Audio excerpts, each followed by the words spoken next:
His book, therefore, should offer the reader the opportunity to gain insights into some of the decisions we took in those trying times in Nigeria's historical trajectory, from civil war to our present-day democracy. I would have loved to be physically present at the event to fully synchronize the beauty of age, from old to young, in a military profession that I cherish so much. The discipline, the respect for authority, due process, and ability to dissect issues with multiple interpretations while keeping an eye on the execution. The military profession is no doubt one of candor, aura, and credibility. Whether in the past or present, I will always remain a patriot to the creed that sustains a tradition that recognizes and respects constituted authority.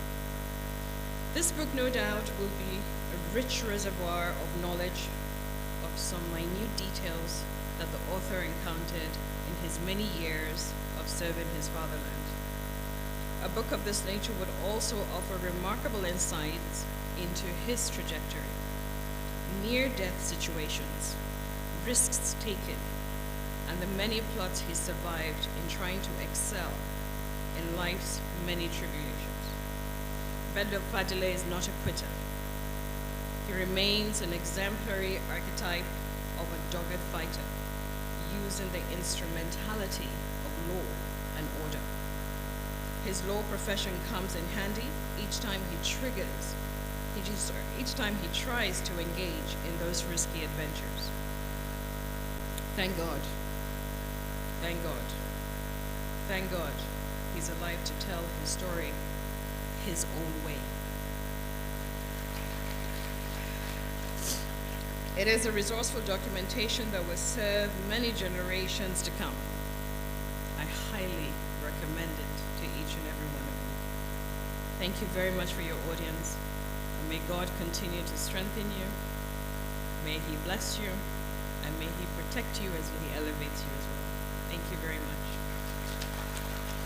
Yes. The general deserves more applause.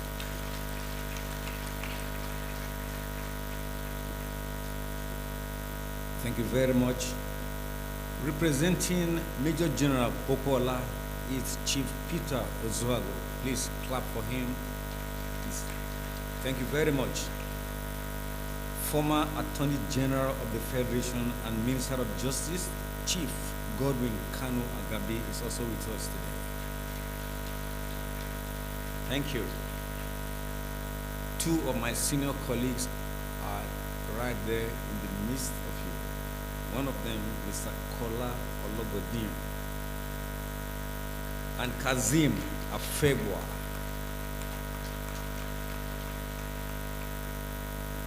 Senator Lawal Shoaibu is also here with us, please. Thank you. Gentlemen of the Fifth are also here. Please clap for them. Mama Kazaure, spokesperson for Peter Obi campaign, is also here. Please put your hands together. All right. 9 lives. We all have 1 life, but somebody has 9 lives. Okay. The book is about to be revealed. And the right person to do this job for us is a professor of law. Ladies and gentlemen,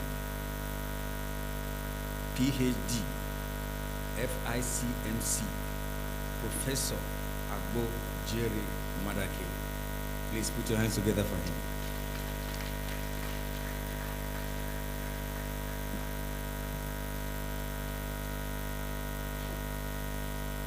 Your Excellency, the former Head of State, General Absalom Abubakar, it's my honor and privilege meeting you in person for the first time in my life.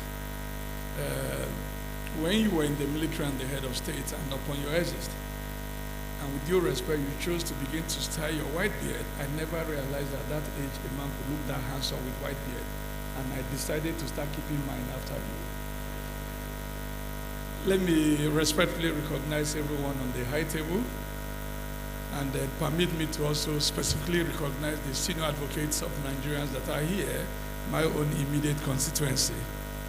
And the last person I'll recognize, and I'm doing this because that is what Senator David Mark taught us. We are his boys. He told us long ago, he said, look, if you want to be happy in your marriage, each time you receive your pay slip, hand it over to your wife.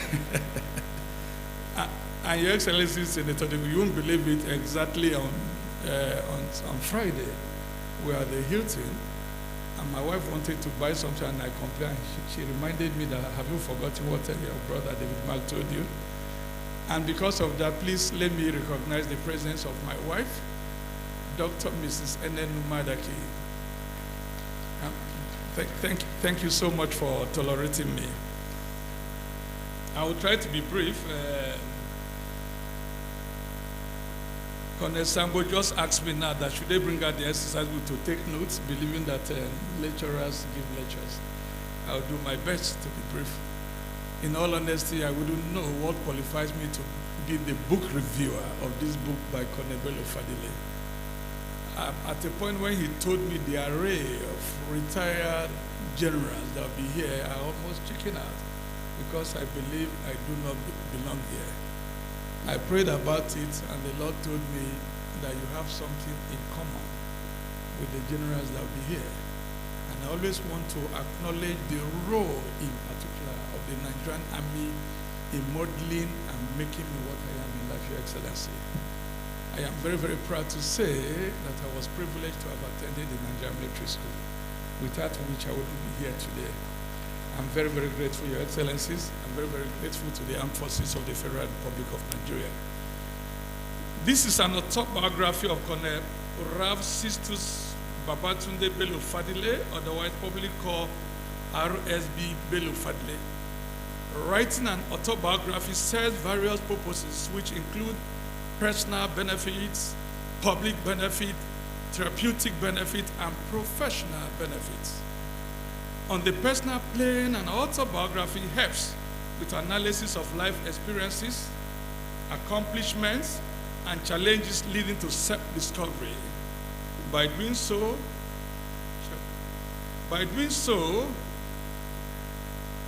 I've just been distracted. By doing so, one lives a personal history of family and future generations. As part of the public benefit, an autobiography from the sharing of experiences help to motivate and empower other people to attain their goal.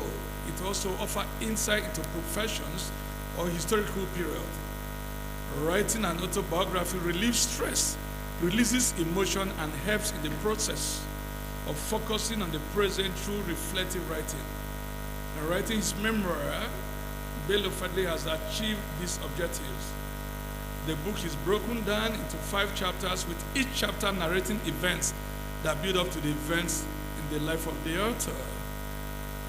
The narrative power of the author cannot be ignored, as he's able to capture the interest of his readers through his vivid recollections of events and excellent poetic skill. Chapter 1 is titled Early Life. Colonel Bello, Colonel F.S. Bello, is a native of Kaba in Kogi State, Central Nigeria. He holds the traditional title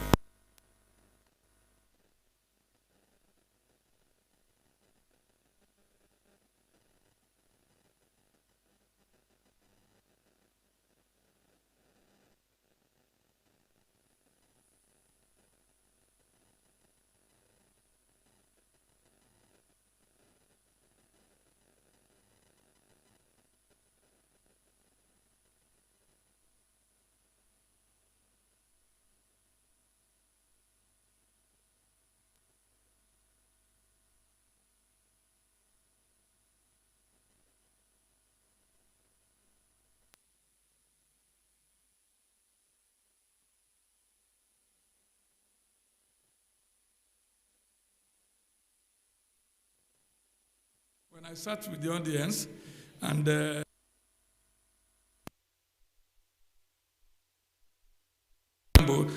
they say stubborn twins. Even though Bello passed examination to secondary school, his dreams for higher education was almost truncated due to impecuniosity. Despite the financial struggle, he never gave up on his dream. Readers are led into Colonel Bello's struggle towards attaining education and how he was able to surmount those challenges, making him the accomplished man he is today.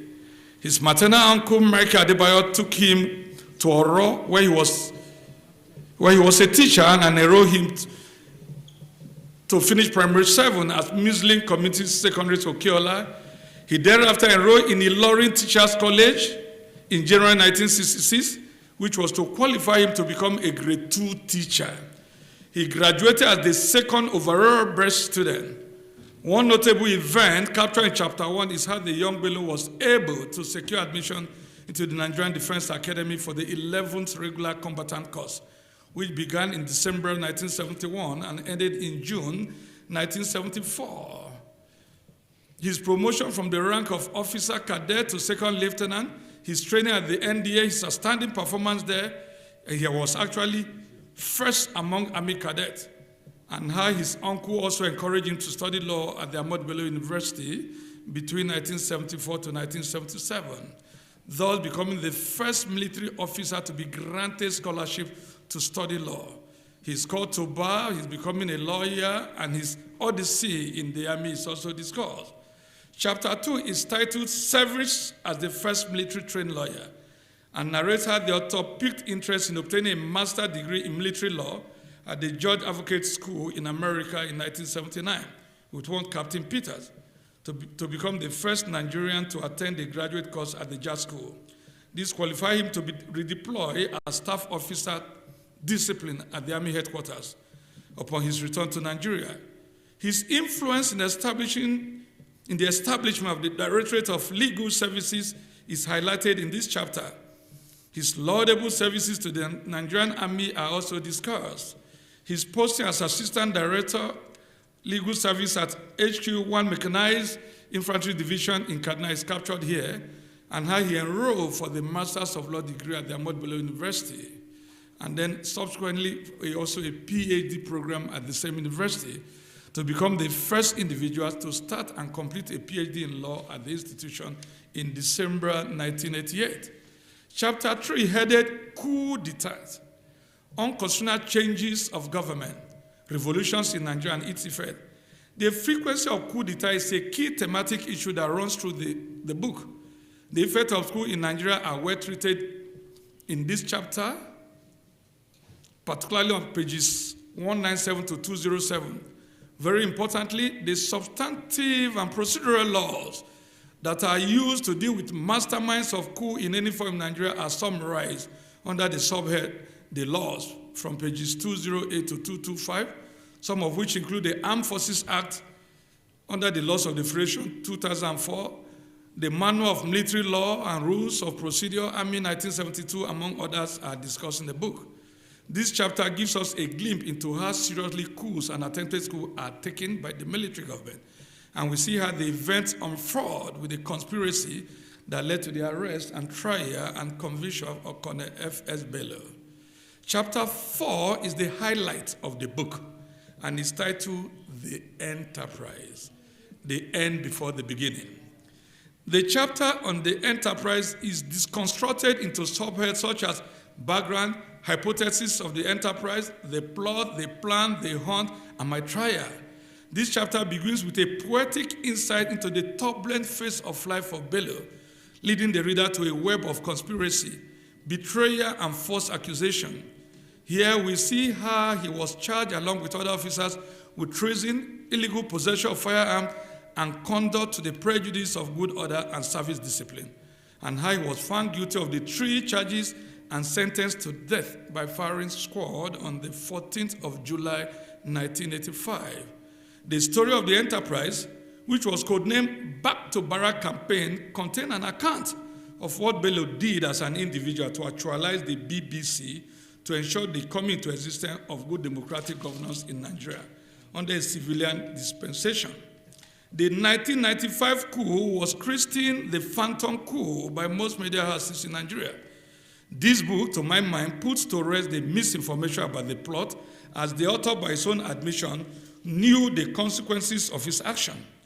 At page 227, he wrote thus: knowing the immense danger that lay ahead of daring to dream of a democratic Nigeria during my time in the armed forces of the Federal Republic of Nigeria, I did all the same. I conquered every fear of failure with high spirit and earnest belief in the opportunities that come with true democracy, end of quote. Indeed, there was a plan to displace the government of the day in 1995. The author at page 165 of the book adopted Edward Luttwak's definition of a coup d'etat as the infiltration of a small but critical segment of state apparatus, which is then used to displace the government from its control of the remainder. Justifying our conclusion, we place further reliance on the speech of General Shehu Musa Yar'Adua, retired, calling for a transition to democracy, while criticizing the military's record of human rights at a gathering of civil societies, organizations, politicians, and journalists, which can be found on pages 241 to 248 of the book, and the correspondences between the author and General Shehu Musa Yar'Adua and General Olusegun Obasanjo, respectively.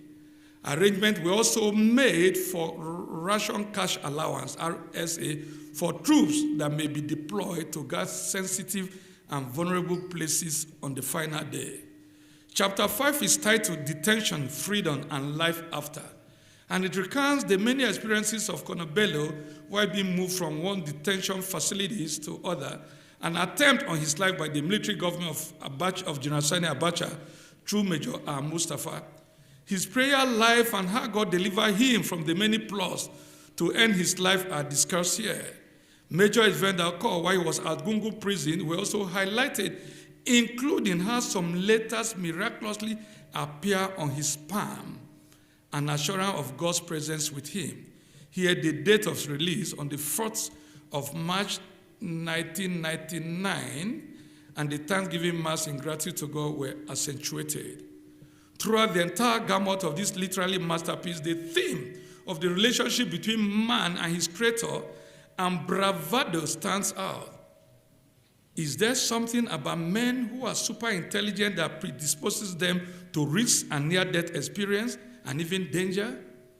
Even General Ibrahim Badamasi Babangida, Nigerian former president, acknowledged that only a select individual have experienced a captivating life compared to that of Bello Fadile.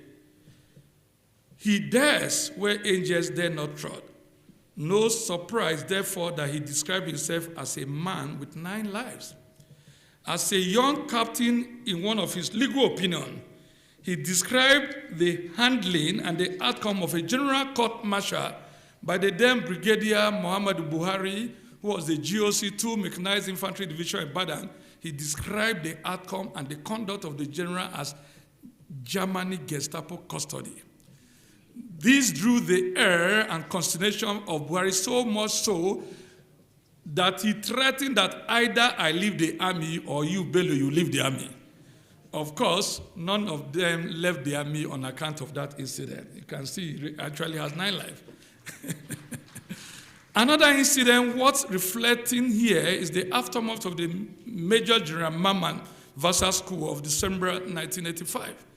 In a sudden twist of fate, all the major accused persons, to wit, General Vasa, Lieutenant Colonel Bition, Lieutenant Colonel Yoshe, and Major Akwashi, had all requested that Bello should be their defending counsel, their attorney. This innocuous request triggered an alarm, and Bello was considered the 5th accused person. Mother Lord smiled on him as his alibi of being away on scholarship and out of the country saved him. Jamam and Vasa and the others were found guilty of conspiracy to commit treason and got executed on 5th of March 1986. Another escaped by the whiskers. There's also the Jeans House at the junction of Bodilon Road and Macpherson Avenue, Ikoyi, Lagos, where Major Mike Ike Yoshe and Lieutenant Colonel Musa Biton had lived, just like Lieutenant Colonel Bukasuka Dinka years before, and the three of them did not survive to tell the story. They all lived in that house. Even Oga Bello lived in that house at a later stage. Bello was the only one who had lived in that house and survived to put down the present book. What a cat with 9 lives. Colonel Bello's unwavering faith in God demonstrated in his faithful devotion to the Holy Rosary and the Blessed Virgin Mary were clearly highlighted. According to the author, he left everything in the hands of God and continued to invoke divine intervention through the most blessed Virgin Mary, Mother of God. With a recitation of the Rosary. Before his arrest, Bello had made a photocopy of the draft speech that would have been read if the enterprise had succeeded, and hid same in his bedroom. After his arrest, he used the Rosary to pray that the speech should not be found. 3 different searches were conducted on his house, but the draft speech was never seen. And it was in his bedroom. In fact, it was there until he was released by our president, General Salam Abubakar. Thank you, sir. Sir, you're a good man, sir. The Rosary showed up for him on another occasion. He had bought a camcorder video camera to record the draft speech, and someone was to send it to him from Washington, D.C. In a sudden twist, the person could not send it before his arrest. Miraculously, his death sentence was commuted to life, and to the glory of God, he was released. This he attributed to the handiwork of God, whom he has never lost faith in. In conclusion, permit me to make a few observations. Anybody familiar with the history of military rule in Africa cannot help but agree that military intervention into politics has not proven good for the continent and constrains democracy. Military participation into politics brings an end to any kind of democratic experimentation. It is imperative to state the role of institutional balance and civilian control in reducing the detrimental effect of militarization. A power imbalance brought about by weak civilian oversight of the armed forces might impede the growth of strong democratic institutions. Reforming the security sector is necessary because it provides a way to guarantee accountability and match the military's function with democratic ideas. The result of long military regime is still being felt in many African countries, as some of the democracies met on ground values that were already contradictory to democratic ideas. Examples include absence of ID checks and balances, free and fair election, authoritarian leadership that seems to care less about consensus and public opinion of the masses. Therefore, for Africa to have sustainable post-military era democracy, there's a need to eradicate some of the practices that are associated with military regime, like abuse of human rights, dictatorship, disregard for the rule of law, and corruption with impunity. Furthermore, the military needs to see itself as an institution for the safeguarding of peace, human life, and preservation of law and order, rather than an institution of governance ready to jump in and take over power at the slightest opportunity. This book has achieved what the author sets out to do, to tell his story to the world by himself. By his story and life experiences, we encourage and inspire to draw strength from his character, his resilience, his quest for knowledge, his dedication to service, his love for his fatherland and countrymen, and ultimately his faith in God, which kept him safe and unharmed despite the many attempts to bring him down. The use of simple grammatical constructions make it easy for everybody to read and understand this book. The importance of this book cannot be overemphasized. Students of government and history will find it very interesting as many significant events in the history of Nigeria are captured. The book serves as an inspiration to those who may want to give up on their dreams because of trials, to look at the life of the author and learn how to be strong and maintain faith in God during adversities. Despite the many travails of the author, he never relented in fighting the cause he believed in. In the end, he was helped by God. I recommend this book to all members of the armed forces and to all Nigerians in general. Thank you, and God bless you. And may I follow the phrase of our former president to wish all of you a very, very, very, very Merry Christmas in the time of excruciating pains and poverty. And I pray that God will make a difference in our country. I also pray that anybody who is here should see the next year in the mighty name of Jesus. Thank you very much. Thank you very much.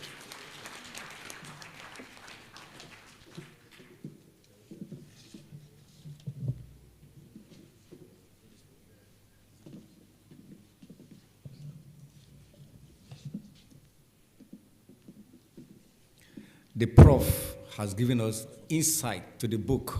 I think he deserves another round of applause.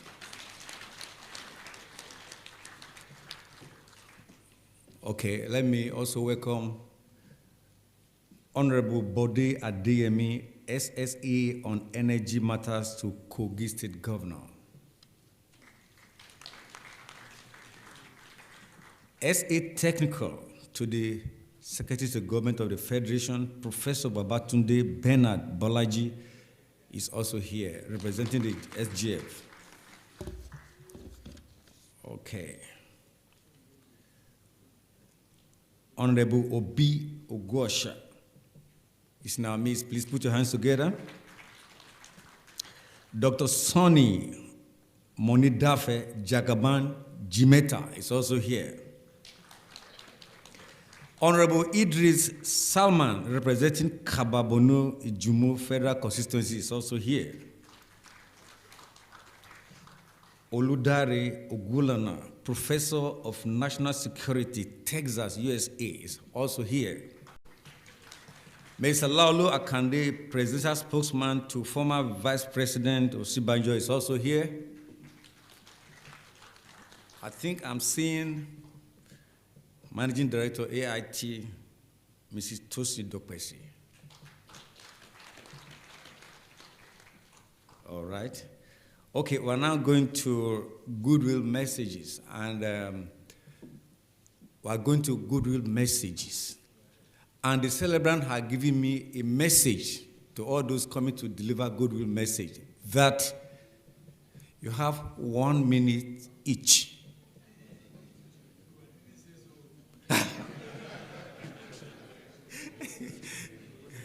Oh my goodness.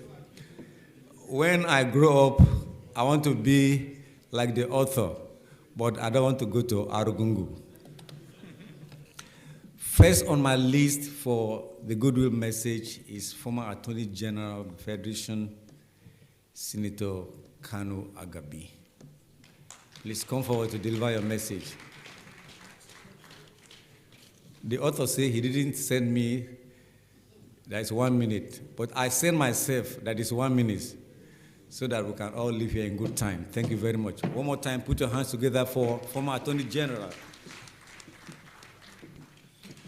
Your Excellencies, distinguished ladies and gentlemen, thank you very much. 1 minute is more than enough.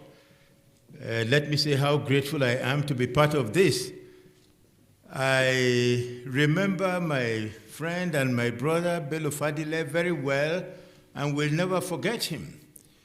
Because when I came back to law practice, I think in 2007, I had been out of practice for about 10 years, and I had forgotten law. I had forgotten procedure. I didn't even have a single case. Then by God's eminent grace, INEC gave me a big case.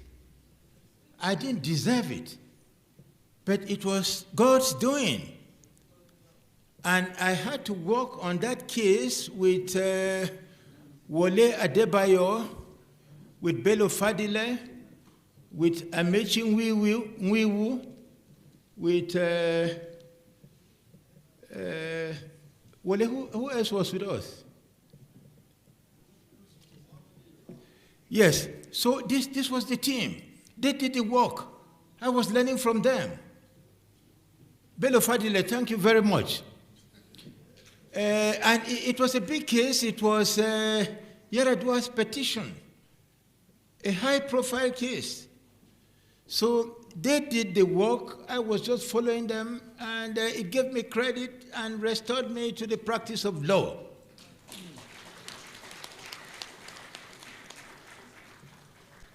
The second significance in this ceremony for me is history. We're a nation without a sense of history. And it is affecting us very badly. We must have a sense of history. We must teach our children history. They don't know history. They are making a lot of mistakes. So this attempt at drawing our attention back to history by Bello Fadile is something that I commend with my whole heart. And those who are in charge of our education today must take note of the need for the teaching of history in our schools. We must return to history. We know the history of other nations. We idolize the ancestors of other nations. We don't know our own history. So those who are taking trouble to put down our history, may the Lord bless them. Thank you very much. Thank you.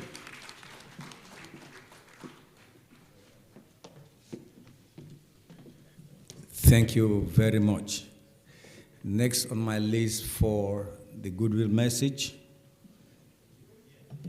former Chief of Defense Staff, Elder Statesman, General Martins Luther Agway.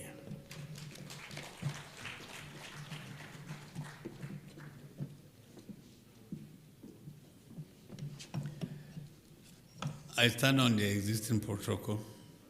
Well, my relationship with Bello started in NDA. Bello is from course 11, in course 8. And at our time in NDA, another person joined, Colonel Sambo, course 12. So, and at that time, I became the NDA head boy, called senior under officer. And interestingly, I'm not surprised that from what our relationship was in NDA, these two gentlemen maintained that relationship that they started right from NDA. Open, wanting the best for this country, and that's why my comment, if Bello would remember, I said, when he introduced the issue of the book to me and the title, I said, and I think the best thing, let me quickly see if I can reach it, what I said. Yeah, thank God it's here. Great, it sounds interesting from the cover and could help us put so many things in their proper perspective. I'm sure it will also make good reading to the military, not to view those with different perspective as enemy, in quote, and try to apply the narrow military teaching of eliminating your enemy. It will make a good reading for students of law and international affairs. Above all, it will help us correct some of the national events and also put some of them in their proper perspective. Bello, well done. And please, I recommend that book. I have not read it, but knowing Bello, for the years I have known him, anything he put on paper, facts, and proper analysis. So I recommend the book to everybody who is here. Well done, Bello.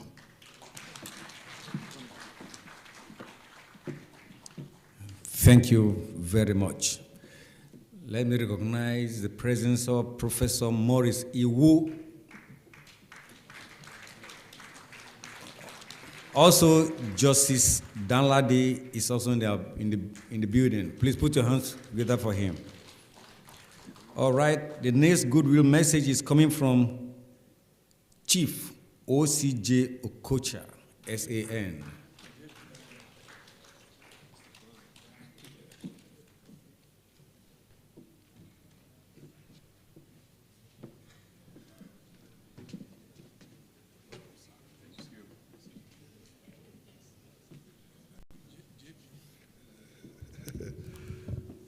Your Excellency, the chairman of the occasion and our former head of states, Your Excellencies, distinguished ladies and gentlemen, I used to be the class monitor for the Nigerian Law School class of 78, now popularly styled the Diamond class, because of our superlative achievements. It was Senator Victor Ndomeba who named me class monitor because of my height and my stature. But when Asiwaju Adeboyega Awomolo, SAN, who is now the chairman of Body of Benchers, took silk before any of us, Bello could not take silk because he was busy chasing rebels and insurgents. I gave up the position of class monitor. And then another of our classmates became the Chief Justice of Nigeria, Walter S.N. Onongen. Omolo lost his position as class monitor, first SAN of a class, and Onongen became Chief Justice. And you know, a lawyer can never be higher than a judge. How much more a Chief Justice? So we are here because we have come to celebrate with our distinguished fellow Diamond, Bello Fadile, Doctor of Philosophy in Law. And we say to Bello, congratulations. We all know what you went through because we have stayed in close touch since we were called to the bar in 1978. At the last bar conference which we attended in Kaduna was 2008. He invited us to the Defense Academy, no, NDA, Nigeria Defense Academy. Then the Nigerian breweries must have had a depot there because we drank so much beer. And the soldiers themselves, who were not our classmates, were also drinking so much beer. I was coming to Abuja from Port Harcourt. He says he'll take me out for drinks. I said, I don't drink beer anymore. My stomach has refused to go down. So do you have whiskey, good whiskey, well-aged whiskey? Bello dodged. I've been looking for him since I arrived at Abuja. So I want to take my whiskey with me. But Your Excellencies, we are here to celebrate the life of our dear colleague and to join him in thanking God for giving him 9 lives. I hear now he's on the 10th one. You will continue to have many. May God continue to bless you, and may God bless all of us. Thank you. I have a question for you. What's my question? Was he a noisemaker in the class? No. He was a soldier. He respects discipline. All right. Please, a round of applause one more time. We're proceeding in the Goodwill message. And the next to come is no other than Senator Victor Nduma Egba, SAN.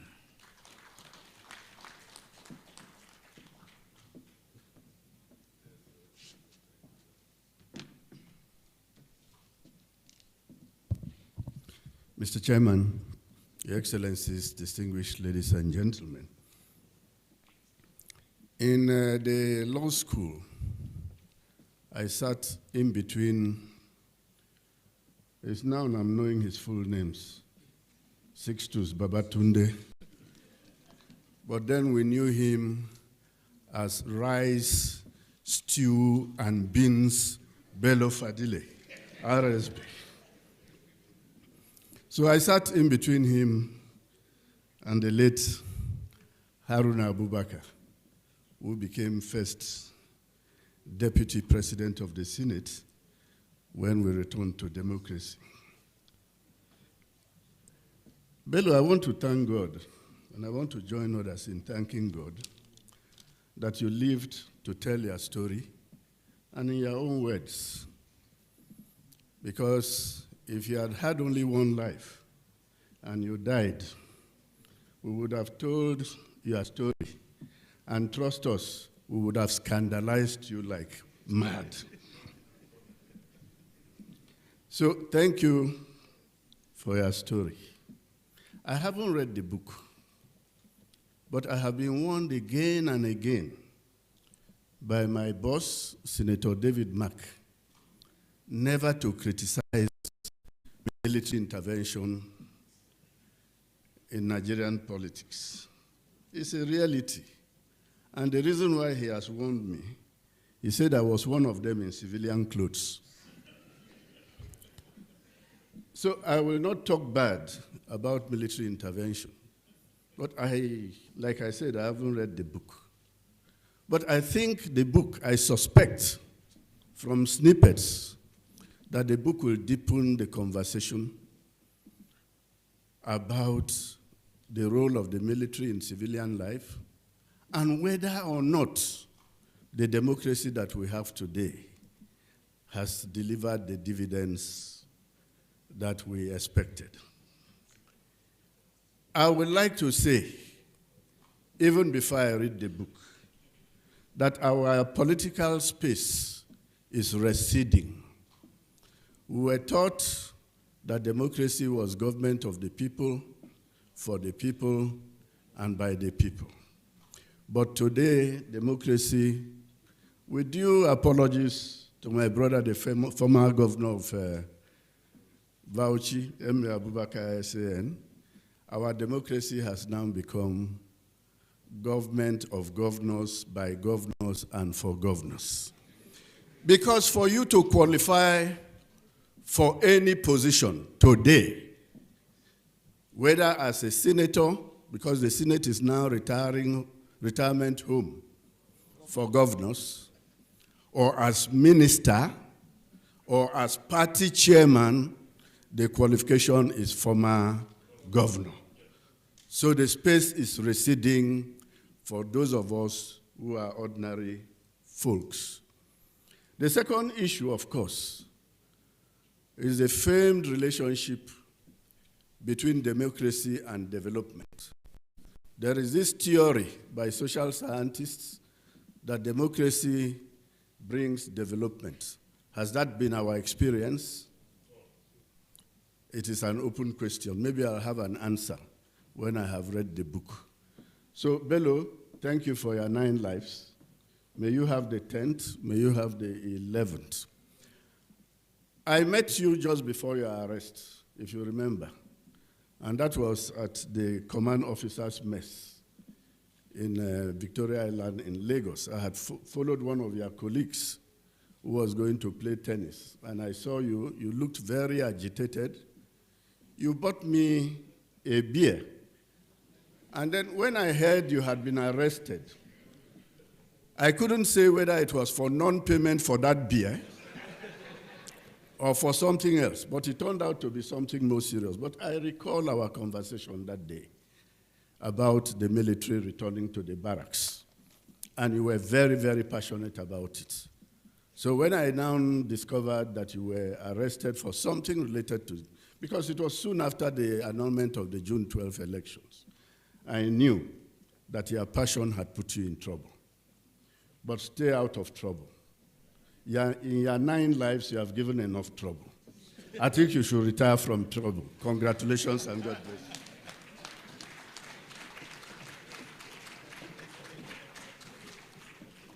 you. The author has been warned to stay out of trouble. Okay, we're continuing our Goodwill messages, and it's my pleasure to welcome General Yakubu Usman. Couldn't make it, but AVM Obada is going to speak for him. Please put your hands together. AVM Obada. Okay. All right. Former Senate President David Mack is on his way to the podium. Oh, okay. Sorry. Please, you refuse to clap. That's why there was that error. AVM Obadan is here. Thank you.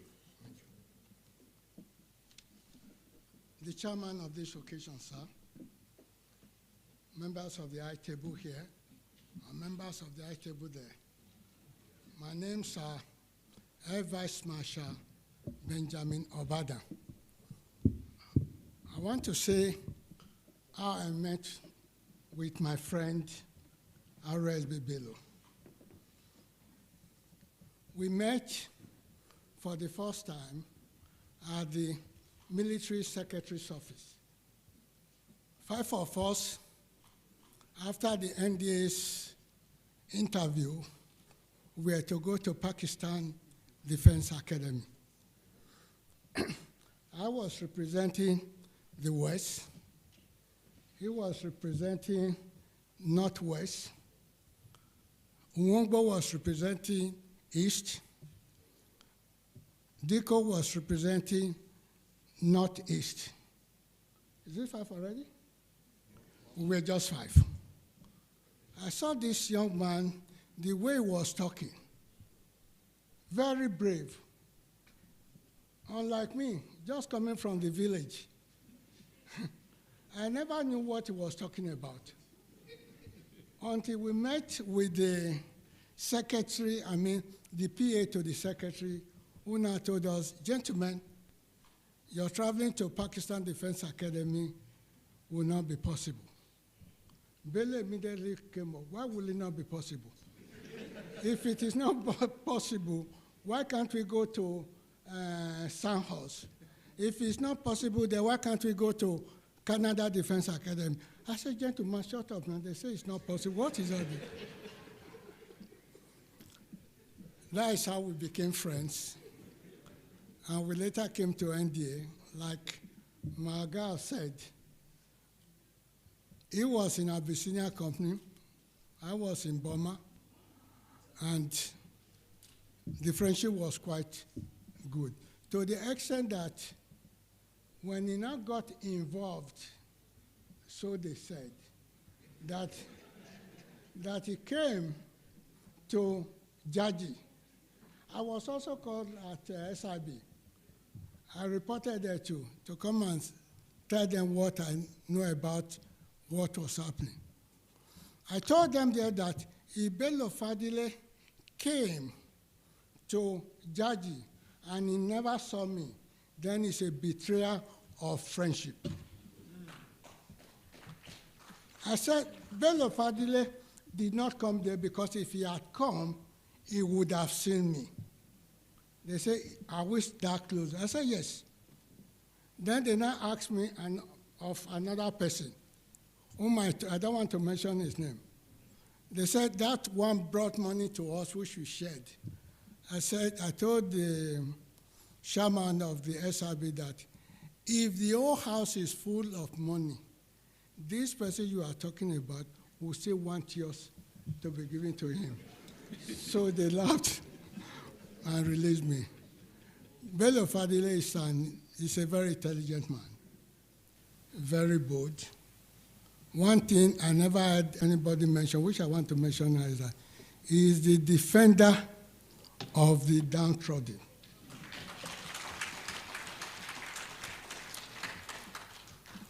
Like Oga Adwai will know, once you are a senior, there in NDA, you are a semi-god. But Bello Fadile will not want you to punish anybody that has not committed any offense. So, with this, Bello, you've had your 9 lives, and people have prayed for you to have the 10th and the 11th. May you have it in Jesus' name. Thank you, and God bless. Thank you very much. We have 2 Goodwill messages to go before the book is reviewed by the President. For now, help me put your hands together as I welcome to the podium His Excellency David Mark.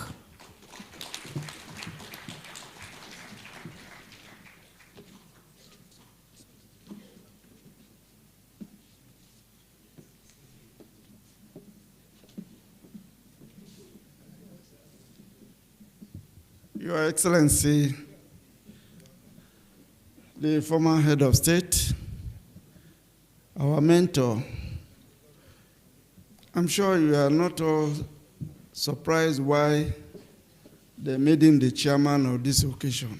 But just in case you don't know, I just want to refresh his memory and their memory also. If Bello indeed was planning anything, then there are so many people who should know. And if he was not planning anything, there are so many people also who should know. So, Chairman, thank you, sir, for being the chairman of this occasion.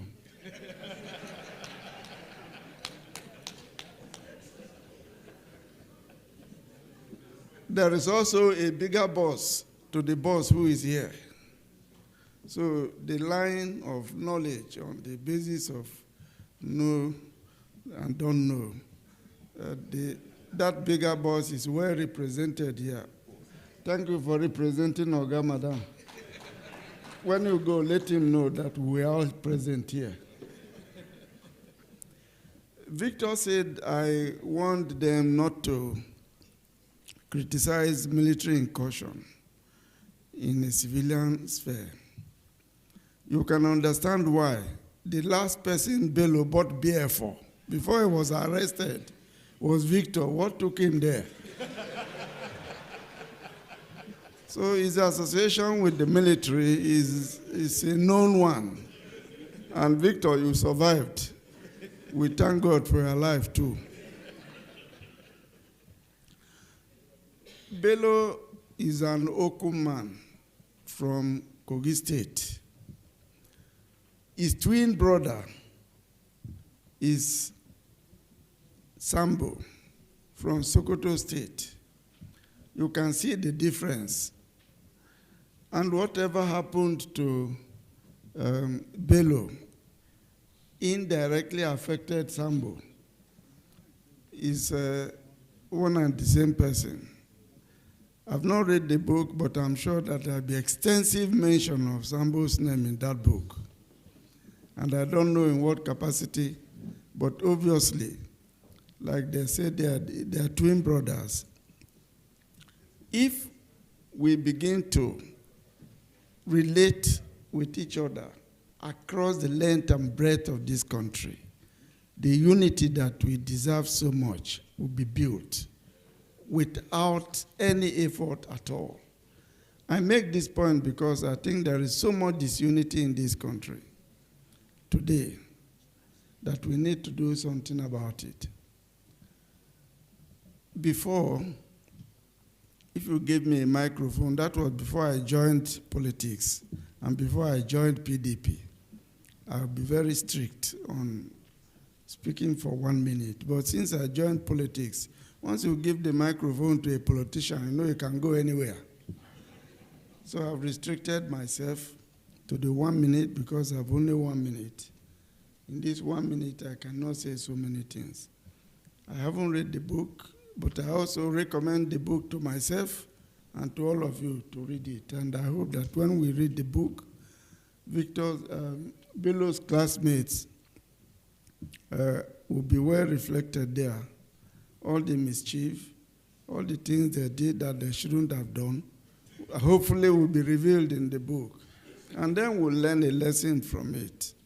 And finally, sir, Mr. Chairman, I want to say that you have 2 service chiefs on the high table with you. One has already spoken. The other one hasn't spoken, but I don't know whether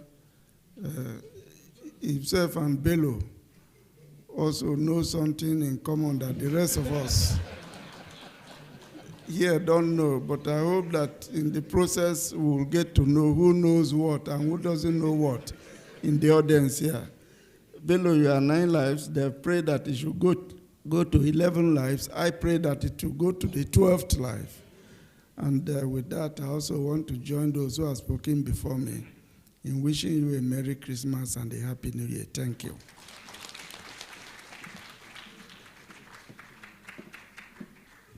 Thank you very much. Next on my list His Excellency M.A. Abubakar, former governor of Bauchi State.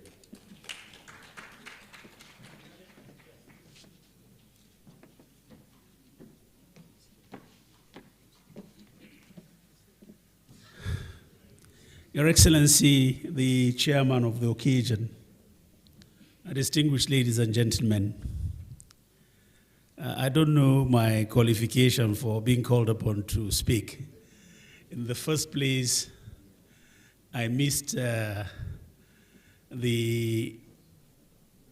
lawyers that were called in 1978 by a whole year.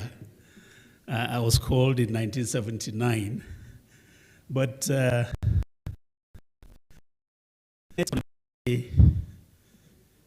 the university, I was a year his junior. But not just that, we had common friends, one of whom is now deceased, Barrister Andy Danusa. And then the other one, Professor Momodu K. Momodu, is here with us. As a result of this, I became very close to Colonel Bello Fadile. In fact, when we were in the law school, Andy Danusa started living with me in a place called Ojelade Street in Yaba, Lagos. But because of the distance to the Nigerian law school, when Bello later found a house at the Lejko Flats, a one-bedroom apartment, Andy Danusa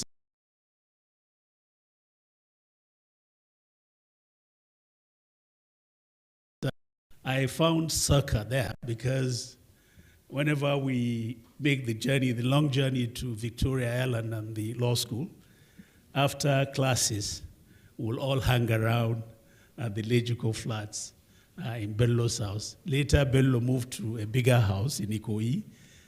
We were still hanging around. And since those days, Bello has been an Egbon for all of us. And we have always known him to be a very steadfast, a very principled person. He has now written his memoirs, and I am sure the memoirs will contain a lot of explosive accounts of his life as an officer of the Nigerian Army, and also his life as a lawyer. I will not answer Senator Victor Ndoma Egba because I'm not holding brief for any governor. I have had my stint as a governor, and I'm sure when I write my memoirs, my experiences as a governor will be found therein. But then I agree with Victor that the political space is narrowing, probably not because of the actions of the governors alone. There may be many other factors that are accounting for the narrowing of the political space, but I'll leave that for another discussion. Bello is said to have lived his 9 lives. Several people have prayed for him to live his 10th, his 11th, and the 12th. I also join them in praying that Bello will live his 12th life. And I'll finally join others in praying for a Merry Christmas and a prosperous New Year in advance. Thank you, and God bless you all. Thank you very much. Next on my list is Ahmed Raji, S.A.N. Please put your hands together as he comes forward for his goodwill message.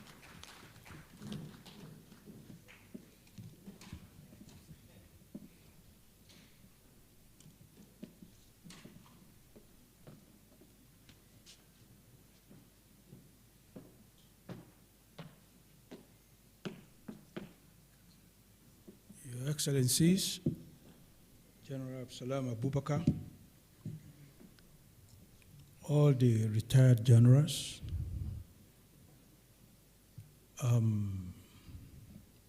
distinguished audience, we've all heard from Colonel Fadile's seniors and contemporaries. We don't belong to the categories. And in fact, I have never been in the military. But I'm here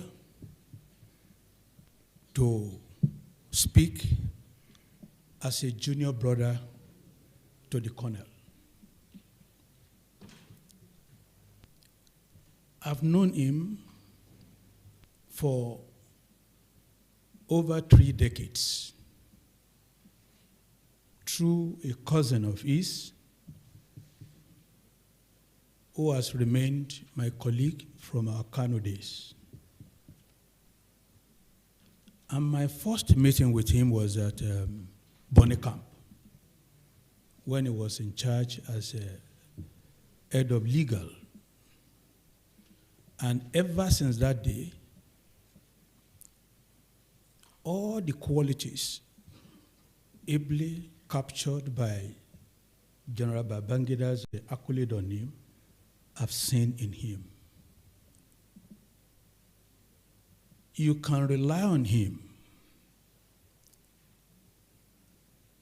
If he gives you his words, that is just it. And he never says, this is a small boy. I would just refer to one occasion. I had a big challenge in the course of my practice, and I called him. I said, sir, this is my problem. He said, okay, come over. I will not mention the particulars of the matter, but he will always give me appointment between 6 and 6:30 a.m. And there was no day I got there, they would tell me he was sleeping. He would be up to receive me. Once he gave me the appointment, he will be there to receive me. And he saw me through the problem. I thank you a lot.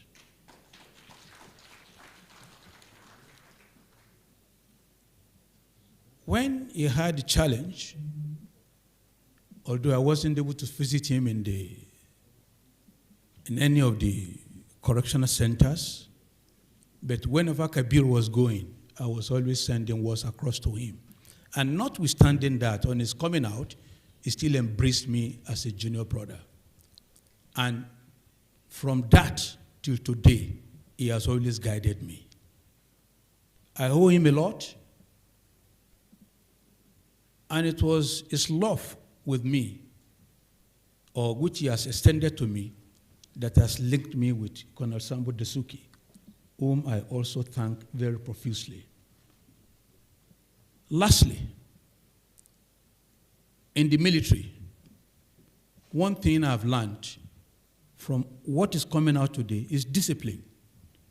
I hope Nigerians will learn from the way the military is structured, so that if we are disciplined, then this society may get out of some of the problems. I knew Colonel Fadile as a friend of Colonel Sambo Desuki. But whenever I hear him say Oga, I know he's referring to Colonel Desuki. He never, for one moment, because they have been friends, but when Colonel was NSA, he would always say Oga, Oga, Oga, which a quality I find very commendable.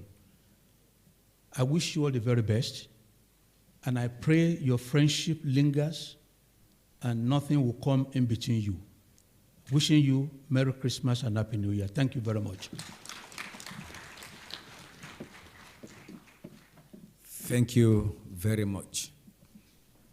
Former Chief of Army Staff, General Alwali Kazir, is next on my list. Please put your hands together for him.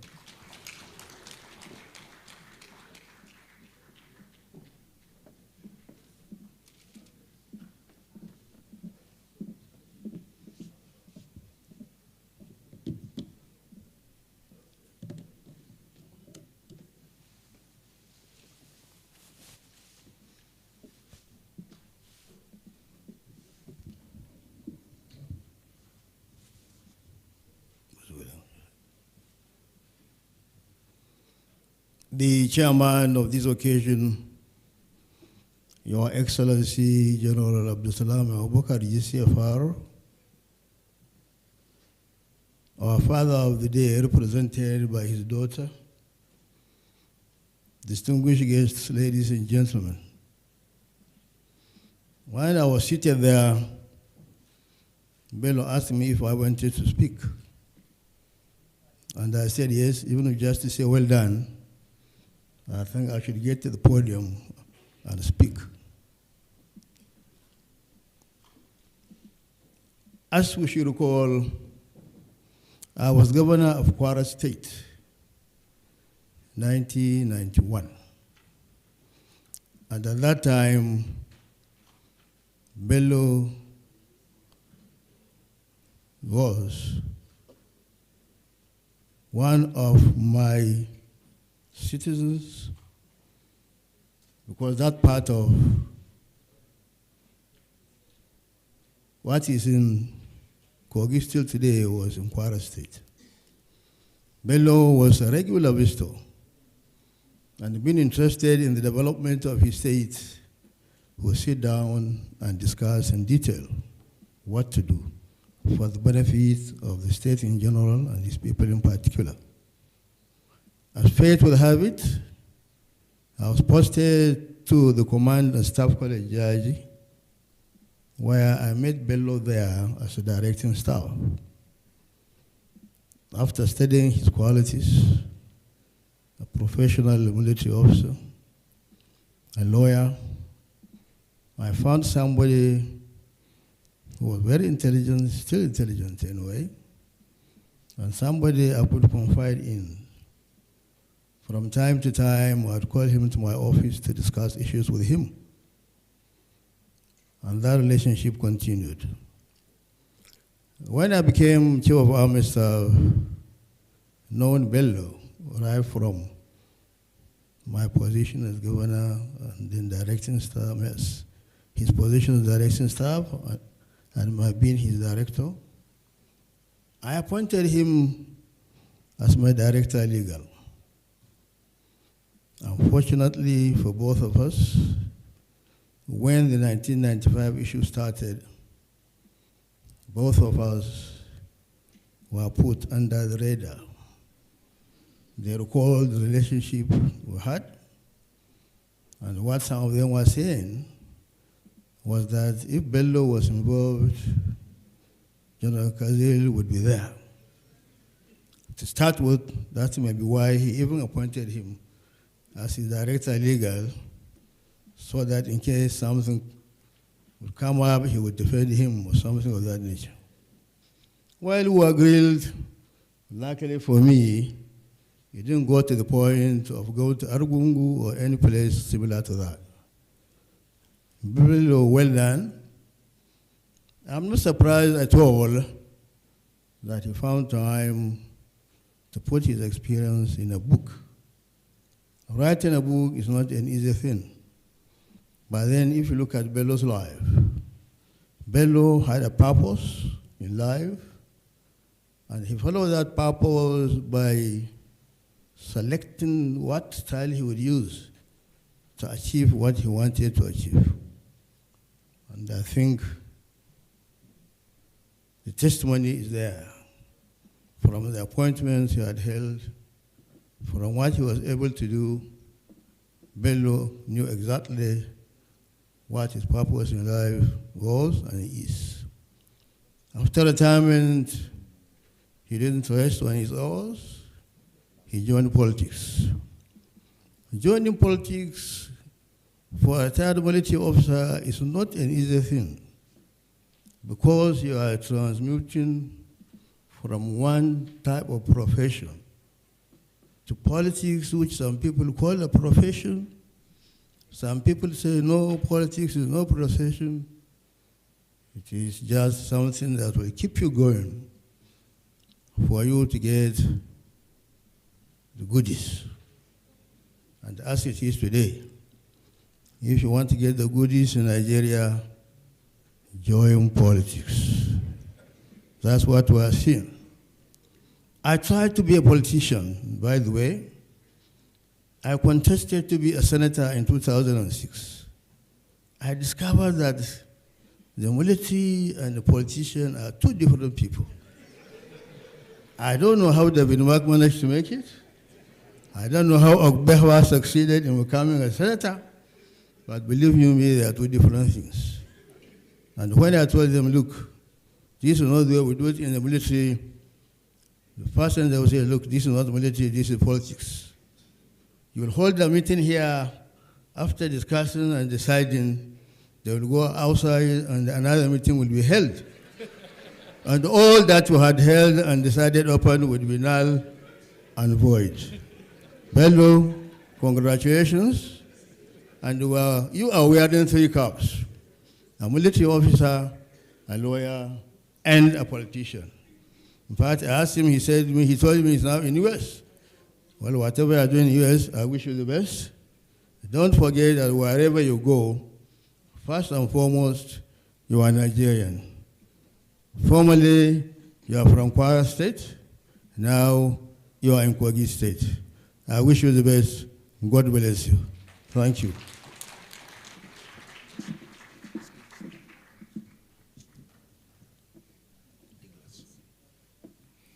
Another round of applause for the general. He's always dressing sporty, and I don't know whether it's military uniform or Boy Scout. Former Minister of Sports, Solomon Dalong, is coming to speak to us in 1 minute. Please put your hands together for him.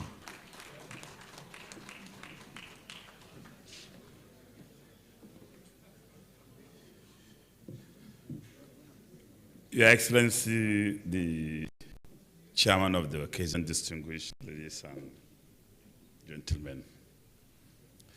Let me begin by congratulating Colonel Bello Fadile for having the opportunity to chronicle his own history at a time where such history is very, very critical in shaping and determining the growth and development of democracy. Colonel Fadile, in my mind, represents the misadventure of a personality who ventured into a regimented system, yet tried to maintain his revolutionary instinct and attempted to assert principle of liberal democracy within a regimented system where alternative opinions are not tolerated. And I think he ran the risk of the story of the cards which we are gathered here for today. But my take from his book is that he struggled for democratic principle within the period of military interregnum had finally yielded the democracy of 25 years, which we have been celebrating. And I think subsequent speakers had interrogated the fact that the democratic space is receding. And I want to challenge the cream of personalities gathered here today that we need to do something urgently to unbundle the receding democratic space.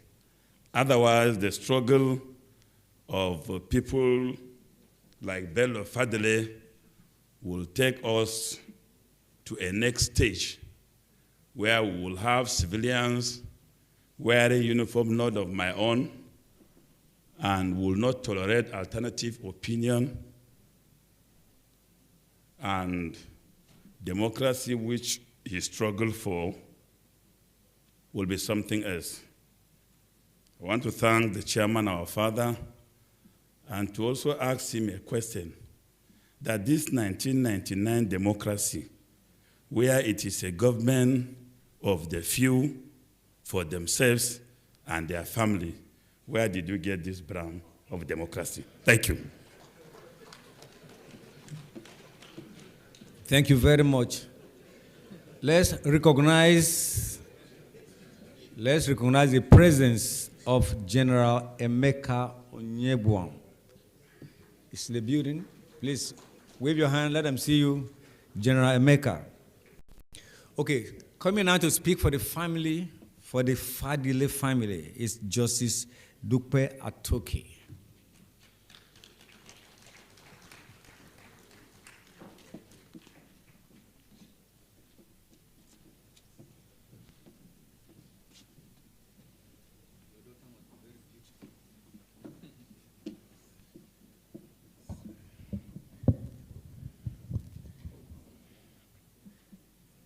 Excellency, General Abdul Salam Waka, the representative of the Grand Patron, the generals who are here, my learned colleagues, ladies and gentlemen,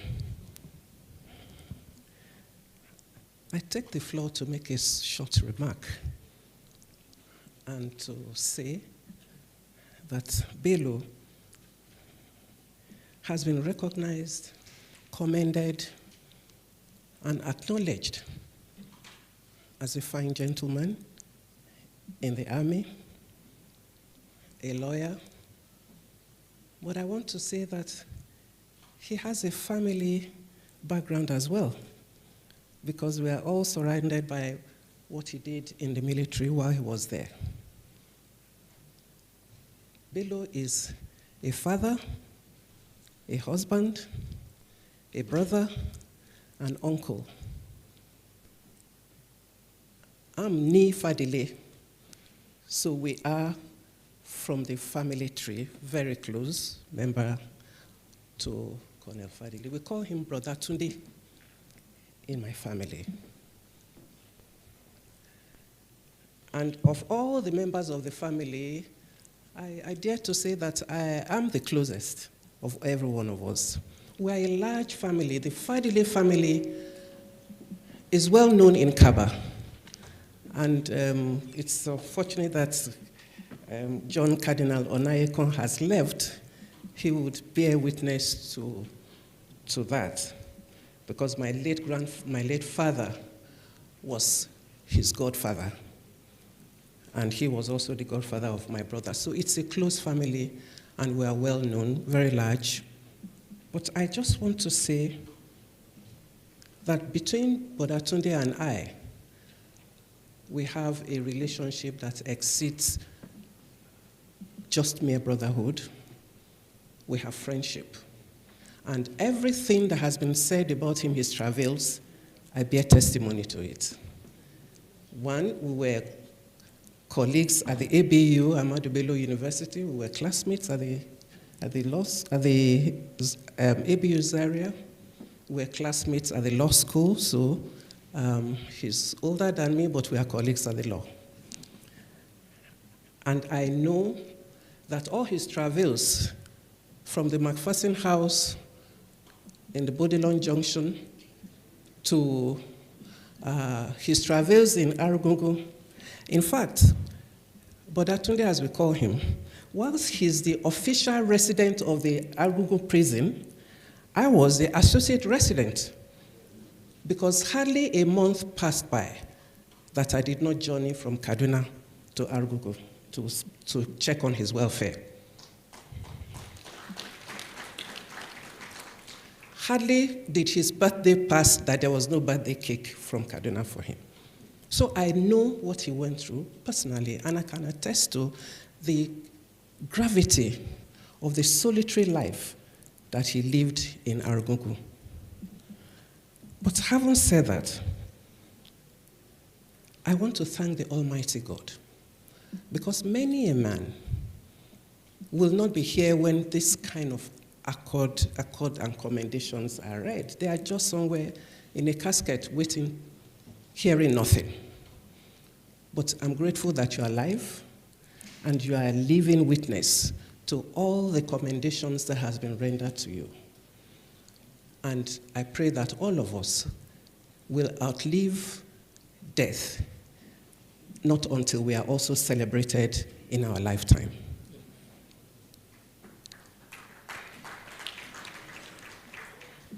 Stubborn, ask me.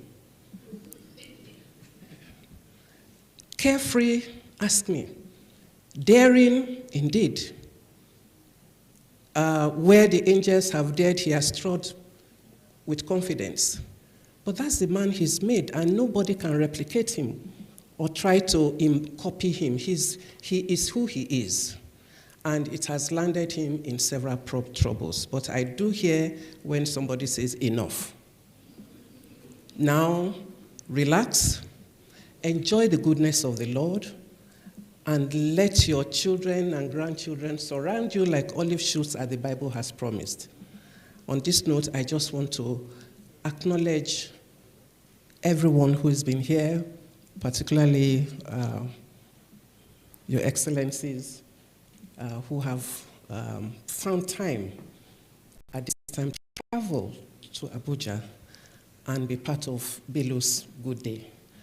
To everyone here, to his colleagues in the army, to members of his professional body, I want to say thank you. And I believe that we, in our lifetime, will have good testimonies to be shared amongst us. Thank you for your time.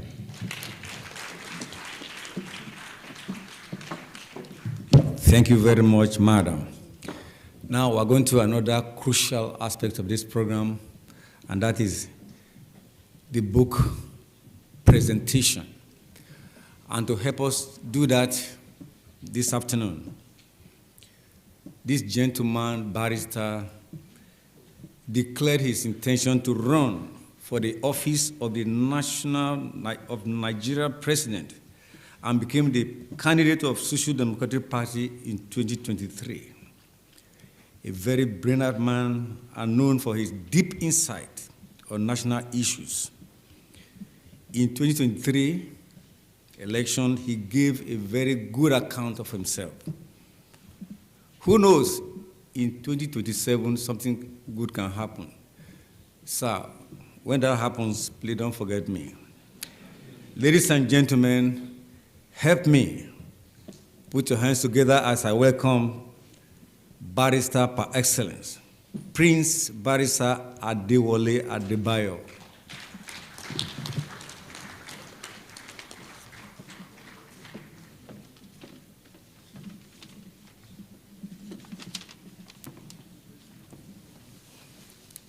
Your Excellency, our father, former head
But at the end of it all, you can see the structure of his mind. You can see what he's doing. If Chief Agadubi is still here, Chief Agabi is a very gentle man, almost like a priest. But I think at a point, he asked me, what do we do about Bello? Nigeria must have offended him. But when we looked into it, it was because Colonel Bello did not believe in 99% justice. He wanted 100% justice, even when the matter did not concern him. Another reason why I'm here is that maybe those who have read the works of David Peel, D.Y. Peel, they will know that the person who started the Nigerian Army, Lieutenant Glover of the British Navy, with his 18 Hausa, Glover Hausas. There's a history about him that maybe it's not for today, but those who are interested in military history will know that he actually helped my great-great-grandfather also to set up an army because they were very close friends. And there used to be an Obayomi who was working with, an Oyoma who was working with Glover. And Glover needed to do something because he had a big fight with the Jabus after Captain Bauer defeated the Jabus. And he had serious problems. And my great-grandfather, as ruler of Odo, only made one request, that Steiner, there's a gun they call Steiner.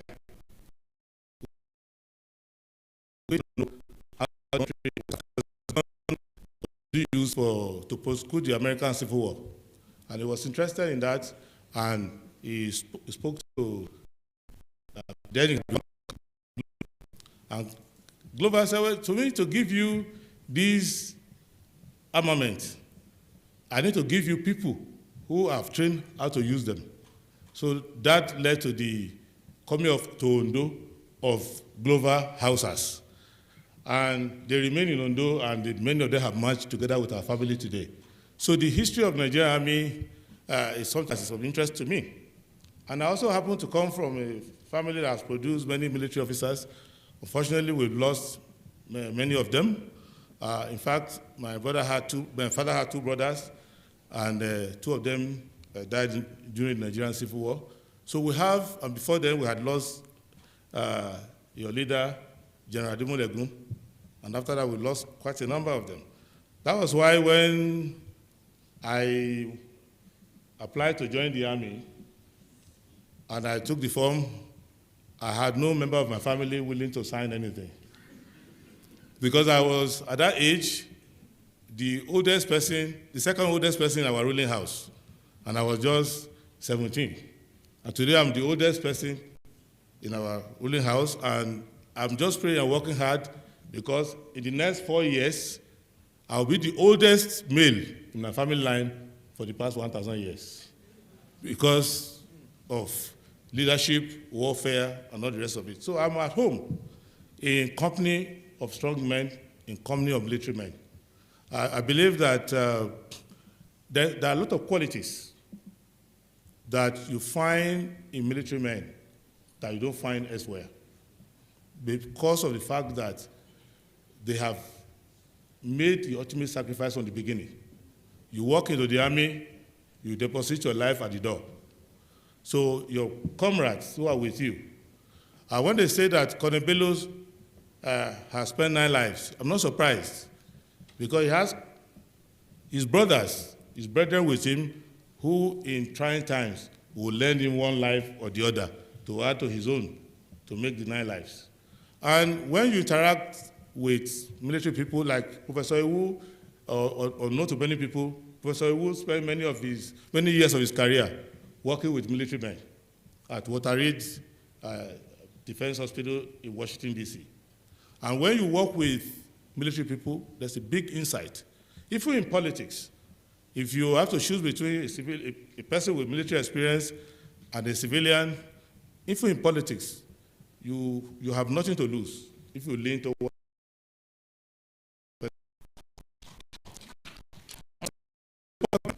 People made a presentation today of Colonel Fadile My job is different. I'm to present the book, not to present him. And the book is at a juncture that answers many, many questions that we must answer if we must continue to be a sovereign nation. Because one of the first things you symbolize sovereignty is the army or armed forces. Even in Nigeria today, the armed forces, or at least the Nigerian army, older than Nigeria, is, I think, the oldest enduring institution in Nigeria, apart from the missions, which are not part of the government. And it's important that we understand what this book means. What this book means is how it was conceived by our leaders in those days to go to different parts of the country and take young boys starting life who had other great dreams for themselves and use them to indigenize our military and to build an institution which was to be like the spine of the country, the skeleton of the country, the framework of the country. And they went around the country. And when you speak to any of the military officers, the most interesting stories is always the story of how they joined the armed forces. And I don't want to talk about the story of the three musketeers who are here today. Brigadier David Mack and Obeha, because I was very close to one of their brothers, the third leg of the musketeers, whom we lost a few years ago. And when you listen to them, because Mark Higby and I had a lot of time when we would spend almost 24 hours, 20 hours over many years.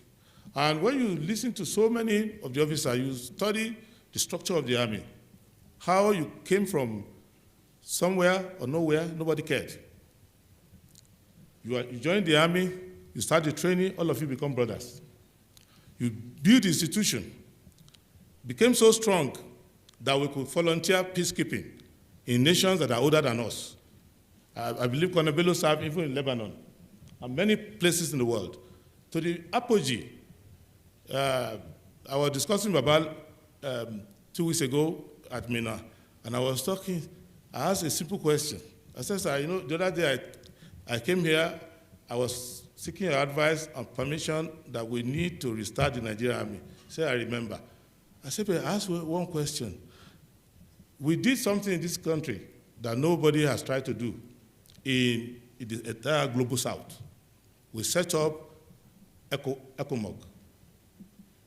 We set up ECOMOG, self-funded, not UN-funded, self-officered, and we rally our brothers from the neighboring military, and we restore order in our hemisphere. We are struggling today to restore order between Abuja and Kaduna, but we were able to restore order in the hemisphere, and everybody who has had interaction with military academies in the world, they study how ECOMOG was successfully done. And when I arrived in Liberia as United Nations Commissioner for the Truth and Reconciliation to reconstruct the country after the war, we were many in that commission. If somebody spoke for 2 hours, I kept quiet, let the Nigerian commissioner speak. Why? Because they said without Nigeria, that country will not be in existence. So that military is possible. And that military, you will see part of that military in this book, 9 Lives. A military where some of the best brains in the country gather together, well led, well officers, well trained, and professionalized. You also see where we diverted. And Colonel Bello belongs to 2 professions that are crucial to the existence of Nigeria: the military profession and the legal profession. And the 2 of them have been challenged because they've been put in the vortex of Nigerian politics. Things that we should resolve in the House of Representatives and resolve in other citadels were being resolved in the army. And the army was meant to put 1 million people into one machine. It was not a place for divisive and difficult subjects that are not putting people in one mind. And that challenge affected a whole generation. And when you read the book, 9 Lives, and other books that have been written along that line, and more importantly, many who are so traumatized or so principled about it that they don't want to write. I was at an occasion a month ago, and I think Solomon Dalon was with me as well, where I was persuading a military officer to write his memoirs. He told me, I will write when all the people I want to write about are dead. I said, what is the point? So there are many officers who don't want to write, not out of cowardice, but they just look at it and realize, let's sleeping dog life. Because when they write, they think it will affect esprit de corps, it will affect certain reputations, it will affect peace of mind. But I think that, as I told the officer, because he was occupying a very important position at a very important time in Nigeria history, and I said, I will come back. You must write that book. If you don't want to write, I will get people to write. At least you agree that they should write. So it's important because we cannot do without the military. One of the fake achievements that we achieved in 1999 was that we said we got rid of the military. You cannot get rid of the military. You can get the military away from politics, but you need a strong military. And I think that our elders will know that maybe we overcorrected in 1999 when we became a civilian system and we threw away so many people who just had 1 day, 1 week, 1 month, 6-month tour in a political office. And we threw everybody away in one go. I think that is not good for the military. And we need to find a way to have a philosophy of what we to do with our military, because without that, the borders of a country are mere temporary acquisitions. It is the strength of your military, the doctrine, and the capacity of your military to defend your territorial integrity that makes your map to be real. Even if you don't have any designs that is nefarious, there are people in the world who have designs that are nefarious about you. And I want to say something that is not so difficult. I was doing a study in those days when I was preparing to be commander-in-chief. I was doing series of studies. And I found something that William Taylor had done the work, which I just studied. Of many things I studied, the one I found most remarkable was the transformation of the U.S. military. Or the U.S. military that we fear today, that the whole world is in awe of, is even younger than the Nigerian army. Because the military that the U.S. had before World War I was just provincial constabularies that were left over of the American Civil War. And I know you are the experts in military studies. You will know that the American Civil War was essentially federal militia and the revolutionary militia. There was no organized army. And when I studied the effort made to modernize the American army, to revamp it, and the resistance and the problem, even the suspicions of the American people against the American army, including the fact that up to today, the Americans still maintain a nationwide militia where everybody carries their own arms under what we call the Second Amendment. So I believe that it is possible to use this book as a segue into discussing, one, what do we do to have justice in all our institutions? Because when you read the biographies, the memoirs of people who started their career as young officers, many got truncated because of injustice within the institution. Because the institution itself has become a sacrificial lamb for the injustice that is in the country. You needed the military to solve all your problems. The issues that we couldn't resolve in the House of Representatives that took us to Lancaster House, the policies we couldn't resolve, the military came in 1966. They were needed to resolve all of those. They created all these states we have. In fact, the reason why we have a federal capital territory in Abuja today is because of the military. So the military solved all the problems we should have used politics to solve. Of course, you cannot give your house to a builder to build for you. And when you enter the house, you must find some things you don't like in that house. You say, I don't like the way you put the table. Even your wife says, I don't like the nature of this kitchen. But you must give credence to the builder that he gave you a house in the first place. Because when we study it, we have done a quarter of a century now of civilian rule. We discovered that the demons that were chasing us in uniform are also chasing us now in Agbada. And that these are hard questions that are difficult to solve. National identity, national unity, distribution system. What do you do to make a modern country? And how do you defend a modern country? So this book is very important, and other books will follow. And those who should buy these books are those who are hoping to find disagreement in it. Because I read a few pages when it was given to me this morning, and I found 11 disagreements. So I believe that this will trigger more people to write. But three things I will leave us with is that, one, we must encourage the building of institutions. And there are 4 of them we need to build immediately.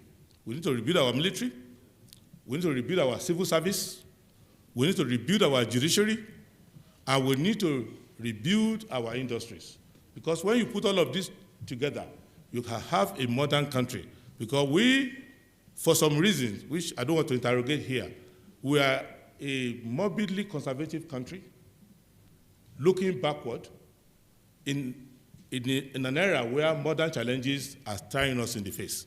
So we need to build these institutions. And to build them, you need to find young Bello Fadiles who will say, I dedicate my entire life to one of these 4 institutions. I will join the armed forces of my country, and that's all I will do all my life. I will be in the public service. That's what I will do all my life. I will be in the judiciary and dispense justice to all Nigerians. That's what I will do all my life. And I will build industry and create productivity for the country. So for that reason, I know Colonel Bello very well. He doesn't need any money. He has retired. The army is paying very well. So, but I will buy 1,000 copies of this book so that it can be sent to military formations, military schools. All of them are building universities now. And should also be sent to Nigeria Bar Association, because we can, and the military can fuse and produce a fine gentleman. And it should be given to all judiciaries and schools. And if they want me to buy 1,000 more after that, I will buy. I will keep buying until there's nobody who says he doesn't have the book. So on that note, I congratulate Colonel Bello Fadile. I congratulate the publishers and all those who have contributed to it, and the entire family and the organizers of this event. And I must return to the high table and thank our father, chairman of the day. I thank my sister representing our father, the grand patron. Colonel Bello, I thank you very much. By being a friend of Colonel Bello, you have become a friend of everybody connected with Colonel Bello. And your friendship is tested in all waters, and you passed the acid test. We are waiting for your own book, but not today. But you owe us a book. And Colonel Bello also owes us 2 more books. Because to do without all these problems you find in this one, you know that this is a great scholar. So he needs to write more books now that he's in the habit of writing. So I thank you all for coming, and I thank everybody who has contributed to this. And on this note, this is not the beginning of the commercial session of today. Book buying, book selling, and I think it's a very worthy thing. Anything you do to buy this book is far better than saving your money to buy votes. Thank you very much.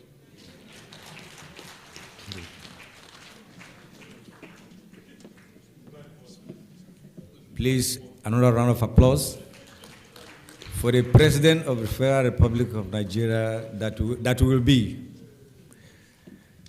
Thank you very much. He has presented the book with some dollars. Okay. He's continuing his function over there.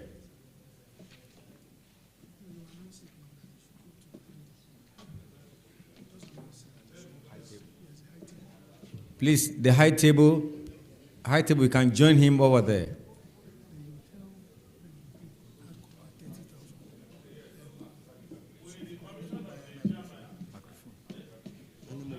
Yes. Go, they'll do it. Hello. Thank you. Okay.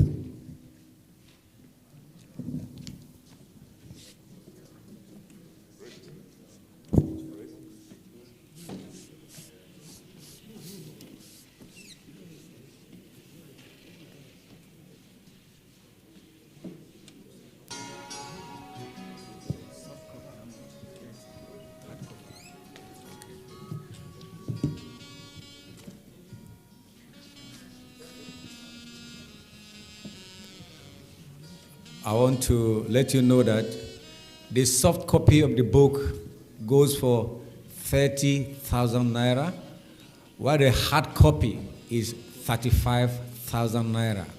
Soft copy, 30,000 naira, hard copy, 35,000 naira. Mr. Chairman, sir. Hard cover. With your kind permission, sir. Yes, sir. With your authority, sir, may I unveil? Yes, sir.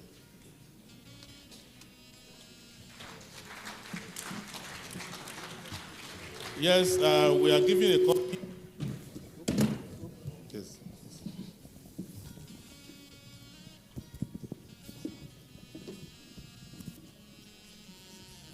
Yes, sir.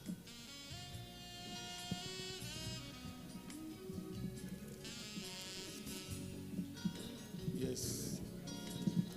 I will take two, the hard copy and the soft copy. Okay.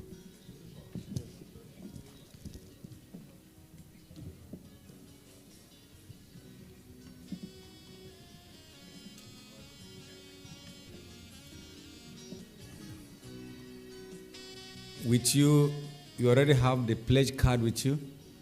So whatever you can give it to the general. Soft copy, 30K. Hard, soft cover, 30,000 naira. And hard cover, 35,000 naira. So I'm buying 1,000 copies of the hard cover. And for those who want a soft life, I also buy 1,000 copies of the soft cover. Okay. So yes, at the published rates. So you know, I don't know Dr. Bello Fadile's accountant, but I know his lawyers. So he shouldn't have difficulty recovering his money from me anytime. Yes. Yes. Thank you. Thank you, sir. A round of applause. Thank you. 1,000 times 35. Yes. Careful, sir.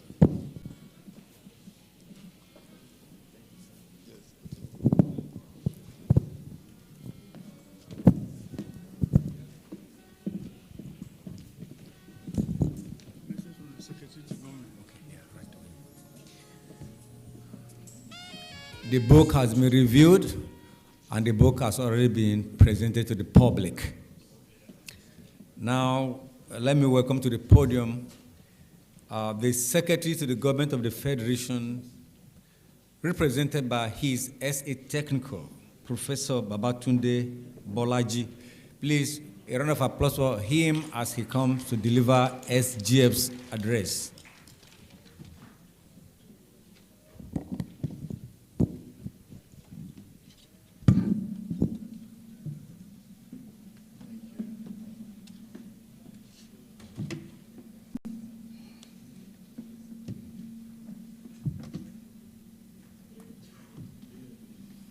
Your Excellencies, I think I checked with an elder statesman beside me, and he said it would not be inappropriate if I refer to you as the father of democracy. You are my hero. Please, a round of applause for him. I was barely doing my master's degree when you did that awesome thing for my country, Nigeria. And although I later had an opportunity to serve the United Nations, I returned to my country immediately I had the opportunity, because I knew you set the pace for democracy, and I was hoping that my Nigeria I had when I was a child will return to me. So I thank you very much. You're my hero, sir. Thank you very much. My uncle, distinguished Senator David Mark. My mother is a Tiv woman from Benue State, and I have always admired you from a distance as well. I recognize you. Finally, I'm holding a book here with all the dignitaries and others that were recognized by the MC, so I believe the protocol has been well established. Before I read from my principal, I really thank him for these kind of opportunities that he gave to me. While my senior brother, Colonel Bello, was making his opinion count, even though he was in a regimented circle, I was doing my bit at the United Nations as well. I left them. I was barely 45 years, and all my seniors would not encourage me, because I was serving the UN as a nuclear scientist, and they said, oh, so many things, but I told them I must go back to my own country and contribute to my own quota. I have, since I returned as a professor of nuclear science, trained over 80 young scientists in the same field that I know. General Agwai, we presented a paper together. You presented on national security. I presented on national integration. At the end of the day, you encouraged me for all the things I said, with a good example of Rwanda, which I referenced, that we have ingredients for a national reconciliation. Today, I will also borrow from the words of my uncle David Mark. Every Nigeria is angry. We are too divided to forge a national integration. But a national integration, I'm believing from all that has been said now, is the plug that we need. If we do not have a national reconciliation and we can hug each other and say we are sorry, I don't think this country can move forward. Of course, the former Minister of Sports also mentioned something like that. And since we are all looking for something like that, I believe my elders all gathered here should begin to initiate the process of national reconciliation so that we can enjoy the Nigeria I once had as a young person. Thank you very much. I am representing the Secretary to Government of the Federation, distinguished Senator George Akume, who just went away on his usual medical checkup once in a year. He compelled me to make sure I'm here, so I was on a travel, but I had to return because of the respect he has for this.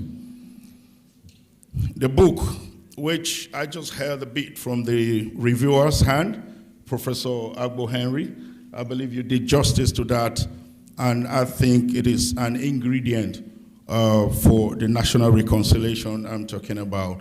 I would definitely, as a student of history, read that book by myself.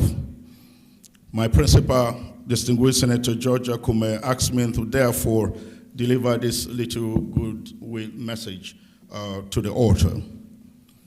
Dear Colonel Bello Fadile, thank you for inviting me to this epoch event of the launch of your book, 9 Lives, the Bello Fadile Memoirs.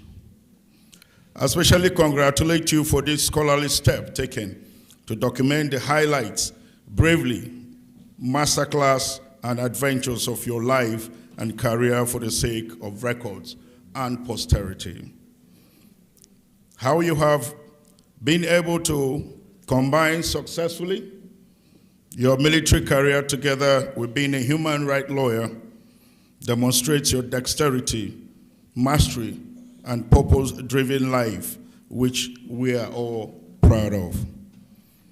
Distinguished ladies and gentlemen, fellow Nigerians, as we celebrate the launch of this book, let us continue to reflect on the role played by many of our heroes, both past and present, in ensuring that democracy returns to Nigeria. I thank you once again, my father. These books demonstrate the role Colonel Bello Fadile played and the bravery he demonstrated in the face of adversity. Special thanks to our father and a respected elder statesman, General Abdulsalami Abubakar, whose magnanimity and pardon has made this day a joyous one for us all. His contribution to the peace and stability of Nigeria can only be rewarded by God Almighty. Since it is our collective desire to have a democratic government in Nigeria established on the principles of justice and fairness, I employ us all to join hands with the federal government under the leadership of President Bola Ahmed Tinubu, GCFR, in building the Nigeria of our dream. Finally, distinguished ladies and gentlemen, I encourage us all to get a copy of this book, read, and digest the bravery demonstrated by this patriotic Nigeria in the person of Colonel Bello Fadile, and how it has contributed to the formation and institutionalization of democracy in Nigeria. Thank you for your kind attention, and may God bless the Federal Republic of Nigeria. Distinguished Senator George Akume.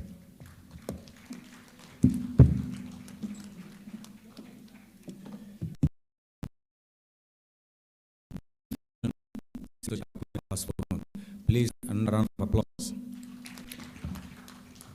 We're winding down very fast, and this is the moment we have been waiting for. We're going to have the vote of thanks from the celebrant, the man with 9 lives.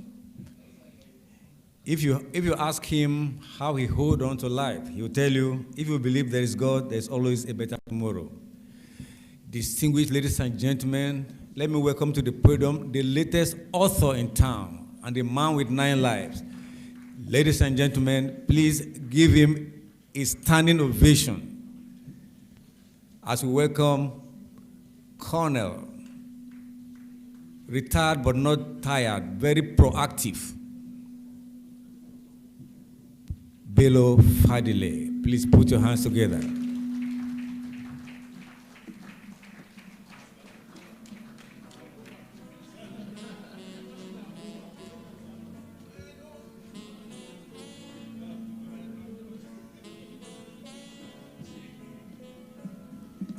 When I grow up, I want to be like you, sir. I expect people should launch this book before you speak, sir. See that? I expect people should launch before you speak. Launch it.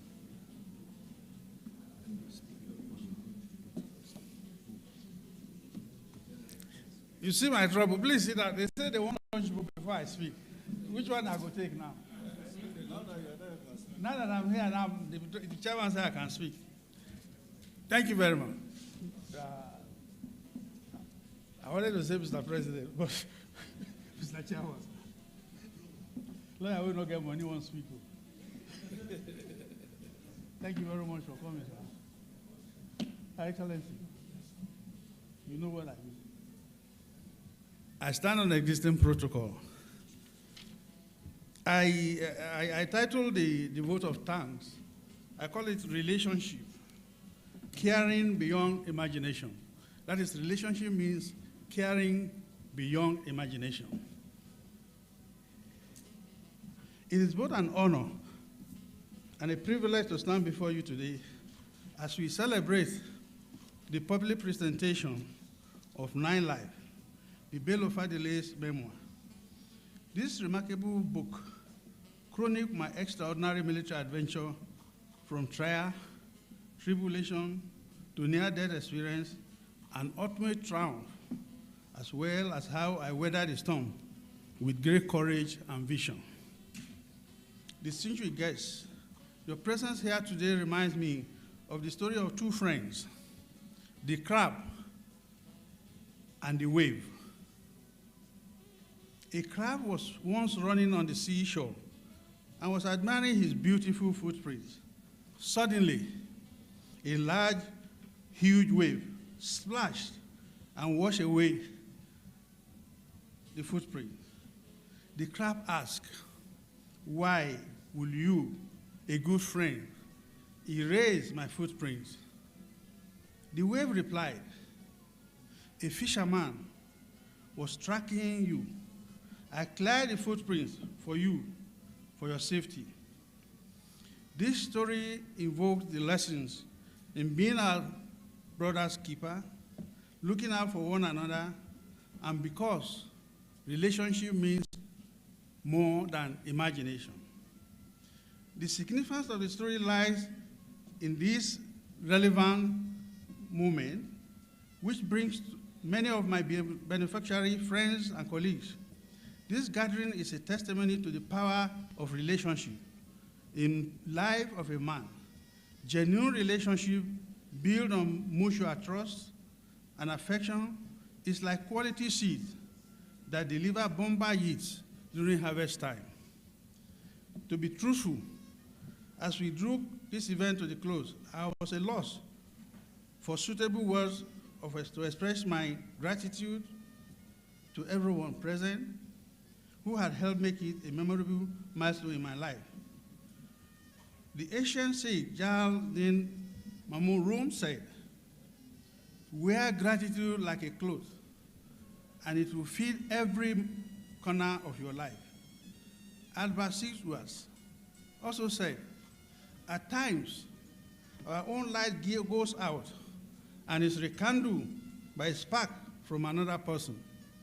Each of us has a cause to think with deep gratitude of those who have lightened the flame within us. First and foremost, I give thanks to the Lord, for he is good. His love endures forever." There's yet another important reason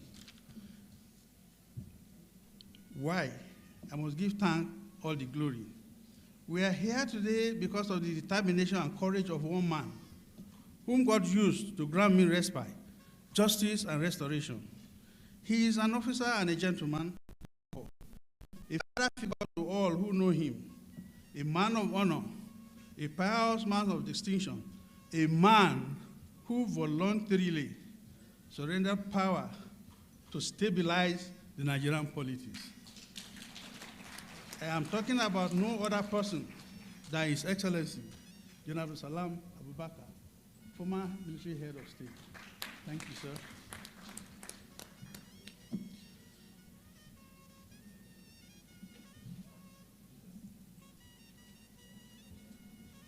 Not only did he stabilize the situation and handover, he also set me and my colleagues free at a time when we face an uncertain future. Your Excellency, with your unwavering conviction that justice needed to be done, you used your good offices to sign the decree of pardon, which set us free on the 4th of March, 1999. Sir, on behalf of my colleague, of the beneficiaries of the bold yet wise decision, I'm using this medium to reaffirm our eternal gratitude to you. May the Almighty Allah continue to keep you safe, sound, and in good health. Amen. Let me also put on record my posthumous appreciation to my compassionate friends who are not here with us today, but whose active role in my journey of life needed to be etched in the sand of history. First is Engineer George Oloworaran, who gave me the opportunity to attend Ahmadu Bello University Zaria and the keys to my law degree. He's represented here today by one of his daughter and mother of the day, Accountant Bola Olorano. Alhaji Kumasi, Inspector General of Police, whose 1,000 naira gifts on a Friday saved me from perishing in the muddy water of Ejigbo 32 years ago, 26 September 1992. I had gone to see him, that I was going back to Jaji on a Friday, and he said, Bello, take 1,000 naira. Stay with your family. Don't travel on Saturday. That was how I missed the Ejigbo disaster, Charlie 130 death. Honorable Justice Adolfo Godwin Karibe White, who fearlessly canvassed my innocence before General Sani Abacha and got the answer from Abacha, I will not kill Bello, but punish him for coordinating those who want to overthrow his government. That is the answer Abacha gave him. He's represented here by one of his daughters, Dr. Asikia Karibe White.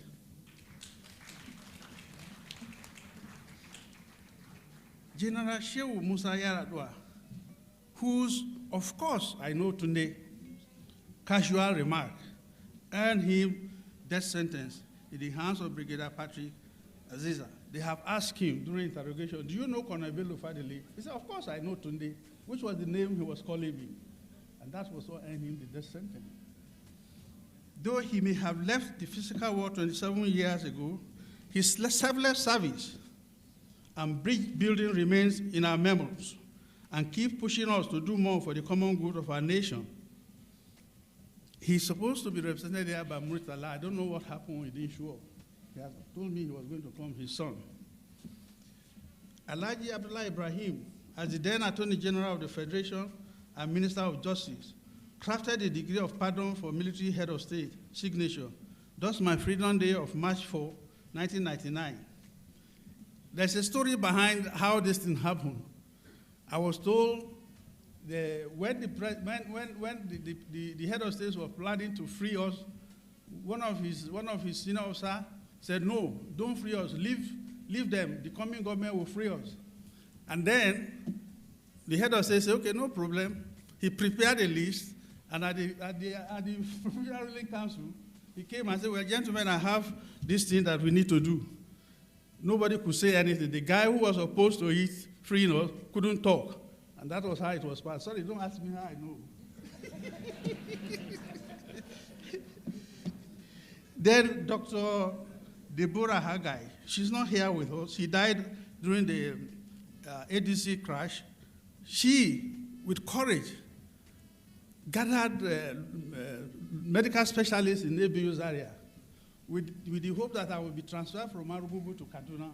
And then he got all the doctors that would keep asking, treating me, and kept me there in Kaduna. But she's no longer with us today. And of course, my Egbon himself, Dr. Bokar Lolari Ransom Kuti, who with his fearlessness and let the work fall, audacity, faxed my final submission to the British Minister, Right Honorable John Major, thus put our case beyond the international community.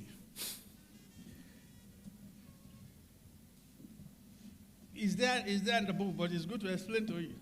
When I got my final submission smuggled out through one naval officer, my sister-in-law, then my brother-in-law got a copy and sent it to Beko. Beko faxed this message of entrapment, that I was entrapped. He faxed it to the British Prime Minister's office in London. Then Alhaji was the High Commissioner. The Prime Minister called Alhaji. You said this one is planning coup, but look at his defense. What do you have to say? Alhaji brought it to Abuja. They went and met Abacha. How did this thing get to London? Unfortunately, then the fax number of Beko was on the top of the paper. So they went straight there, and there it was on his table. How do you say, this is a public place? How will I know? That's how he was arrested and also charged with us. He caused my sister-in-law, he caused the naval officer to be sentenced also for accessory after the fact. So, Mr. Chairman, sir, with your permission, can we please stand for 1 minute silence in the loving memories of this, my passionate friend, sir.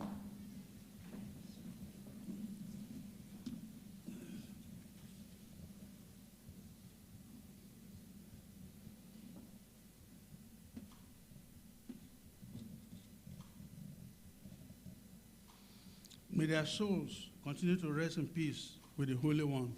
Amen. I will now like to extend my gratitude to all those who have spoken and all their comments and everything. Unfortunately, my dear cousin from the center of the universe, which is Kaba, His Eminence John Cardinal has left, for his prayers always, and for putting my name as number on the list of prisoners of conscience he gave to Pope Paul to give to Abacha during the Papa visit.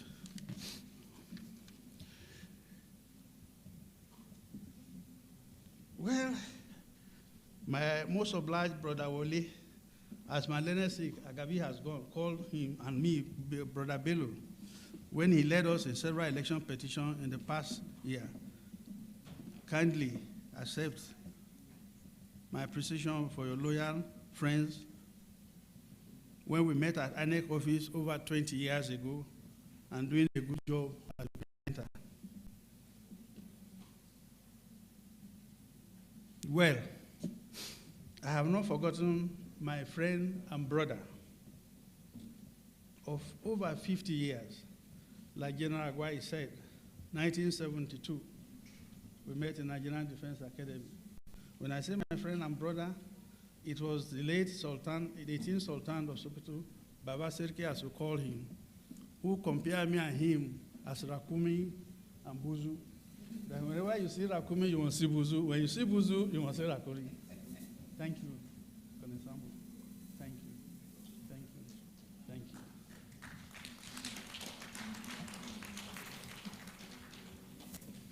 To my fellow heroes of democracy, this is also an opportunity to relive your experience and free yourself of the burden of history.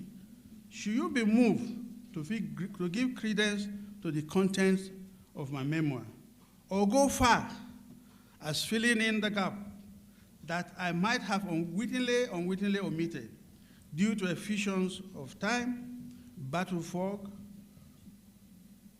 or blind spots.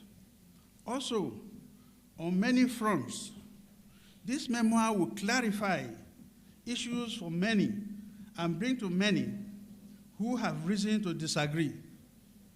In some forums, difference of opinion may emerge from discussions around the memo. Nevertheless, what is beyond dispute is that this memo is sure to get all of us talking.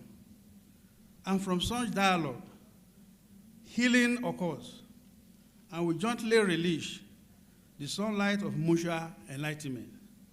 I am not perfect. My fellow people involved in the enterprise, it's an opportunity for you to speak out, accept my view, or say your view.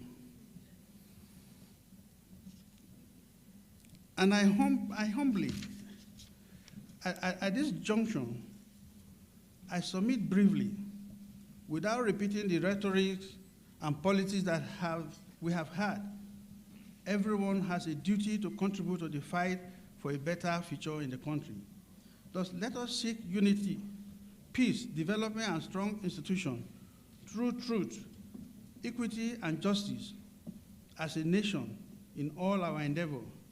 The level of ethnic, religious, and political division in the country makes progress difficult.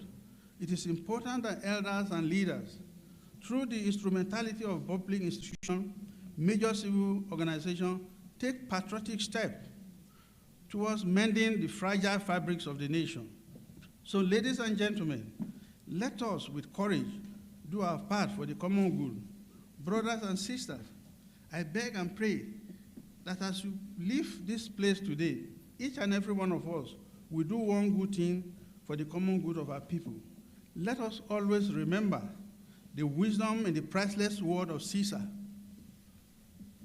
It seems to me the most strange that men should fear, seeing that death is a necessary end, will come when it will come. I also use this opportunity, since the Secretary to Government is here, an appeal to His Excellency President Bola Ahmed Tinubu, a former NIGCO stalwart and champion of the rule of law, to demonstrate magnanimity by implementing the recommendation of PUTA panel reports in Volume 4, 2002, regarding our rightful promotion to the rank commensurate with our people.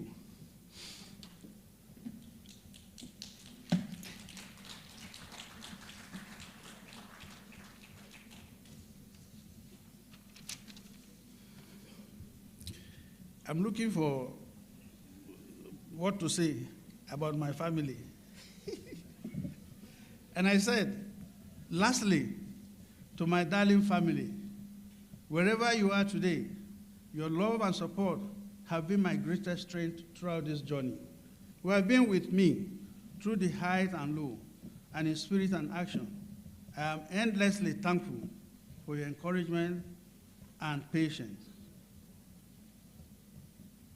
In conclusion, I wish to remind us that this occasion is not just a celebration of a book, but a celebration of the indomitable spirit of Colonel Bello Fadile, whose life history will now inspire many across generations.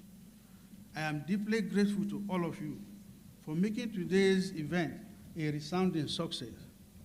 Thank you, and may we all continue to contribute to the rich tapestry of our nation's history. God bless you all, and God bless the Federal Republic of Nigeria.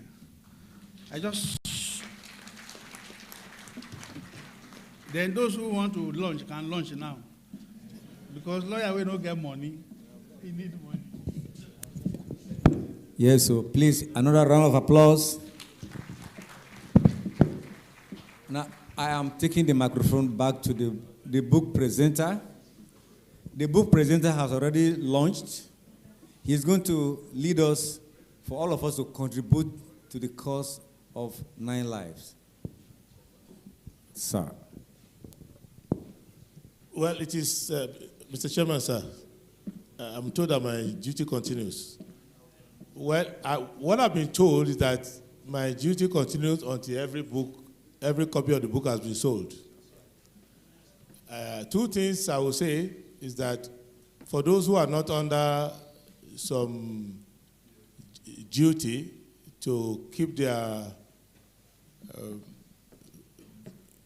purchase, contribution, donation, whatever, private. Sorry, media, please display the account details. It is fashionable to actually say what you are going to do. But for those who are under certain regime where you are not supposed to announce your financial activity in public, you can do so by private communication to the author and the book publishers. But there are 2 things you need to bear in mind. One, there's a portion of the book where the author said when he came back to law practice, he made a lot of money. Please ignore that section of the book, because he mentioned my name there, and I have not made a lot of money. So that, I think that's an editorial error, that part of the book. Ignore that. Secondly, unlike those days, now by making contributions to a book launch, you cannot be arrested as contributing to anything. So you should be free. But I think the idea that you have been here already, you have come, is sufficient. But it's important that we should buy the book, we should recommend the book to others, and we should do any other thing that will promote. The book is a very expensive publication, and it's good to encourage intellectual contribution in this country. So I hand over to my neighbor to the left. That's how it's done. And then it goes all the way there till it gets to you eventually. Sir, I want to hand over the parade, sir. Permission to hand over the parade. Permission granted. Yes, sir. So how do I refer to you? Chief Launcher? You are the Chief Launcher? Yes, sir. Okay. Oh, Chief Presenter. Okay, Chief Presenter, ladies and gentlemen. Now, to start with, I am retired. And apart from being retired, I'm a pensioner. Therefore, I will try as much as I can to buy 5 copies each of the soft, what do you call it? Hard copy, and then 5 copies of the soft copy. So 5 hard, 5 soft. So as you said earlier, maybe I give the hard copies to hard people and soft copies to soft people, if I'm able to identify them. Thank you. I think you go to the other service chief. Thank you, sir. So start from Your Excellency, I am told to bring the microphone to you so that you can contribute to 9 lives. I think General Kazi has set the tone, and there is no need to go higher than that. I'll just take the same stand that he has taken, 5 of each. Thank you. There is a message from scientific former head of state, IBB, through her dear daughter, Aisha.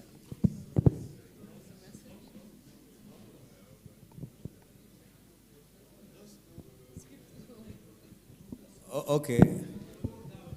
Oh, I should go down. But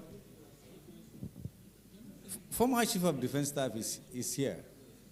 So I'm sure you have a word for.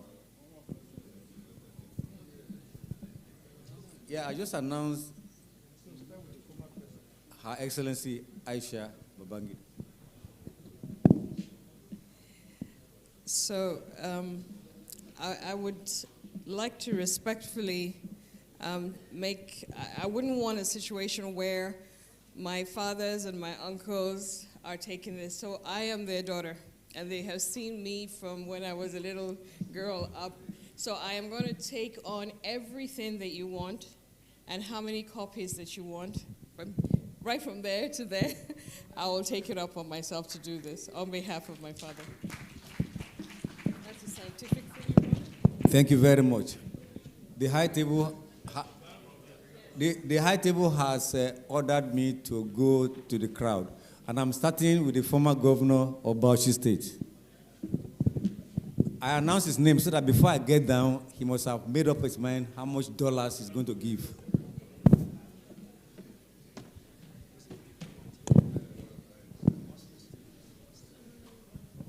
Your Excellency, I don't know that governors use dollars in Nigeria, but I have already purchased 2 books, the cost of 1 million naira. And I'm passing the microphone.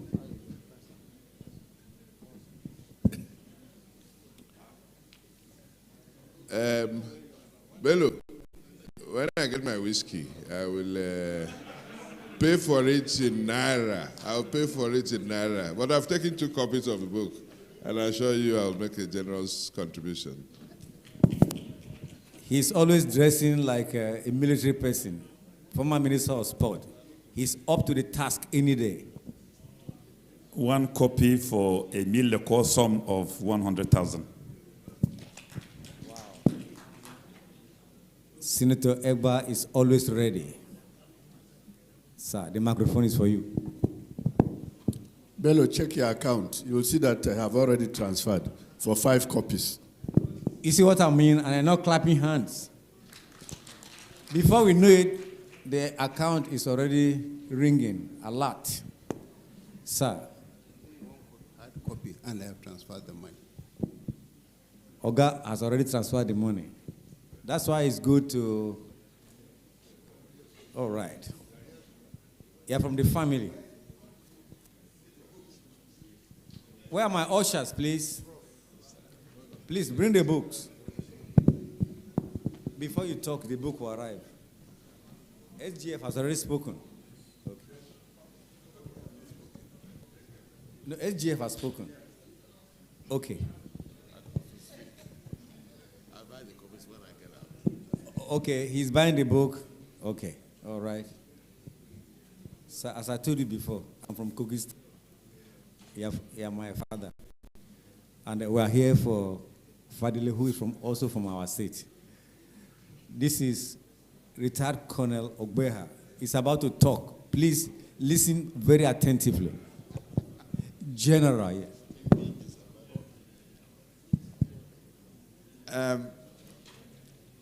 I will transfer as stated, and I'm in touch with the nine lifer. So, 2 copies each of the hard and soft. Thank you.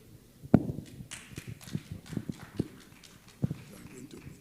going to buy. Yeah, the chief has already transferred. So, distinguished ladies and gentlemen, anybody want to do it? Okay.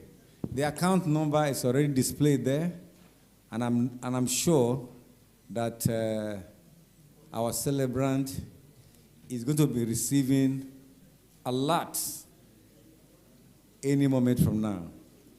So, account detail is there. So, continue to do it softly.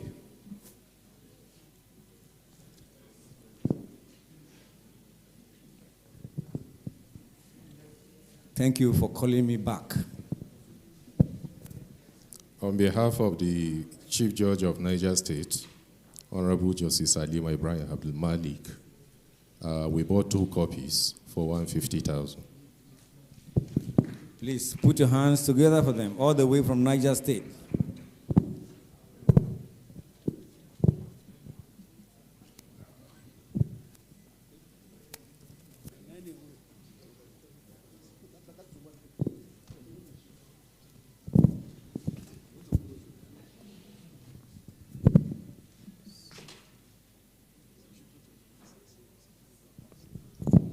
If you have transferred and want the copies, please, I should come.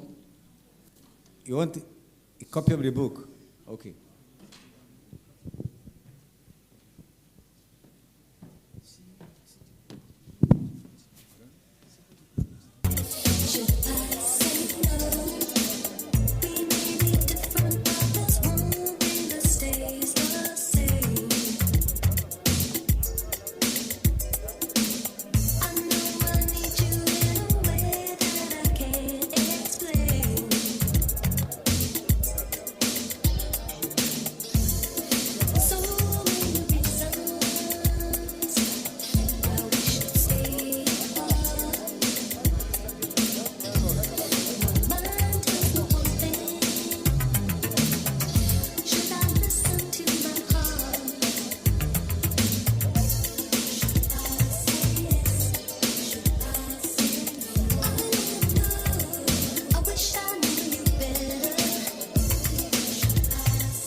a chance to overhaul the INEC when he was there. Something did not make him overhaul INEC when he was there. And that thing that prevented Obasanjo from overhauling INEC when he had a chance will also prevent the person who is there now from overhauling INEC. So what I think we should do is to have a mindset where people can be sent to institutions and they will serve the country and not serve the person who appointed them personally, and they will not serve their own pecuniary personal interest. So,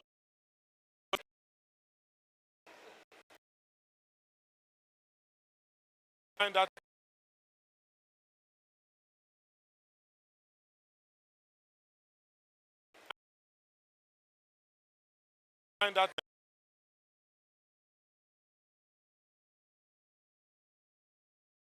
all our institutions will work very well. Thank you.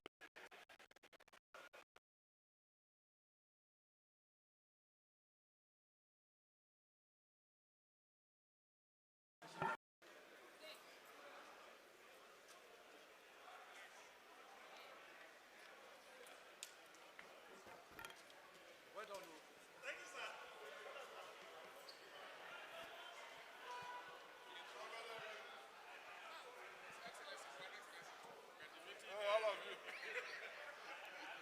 I'm out here. You have to take your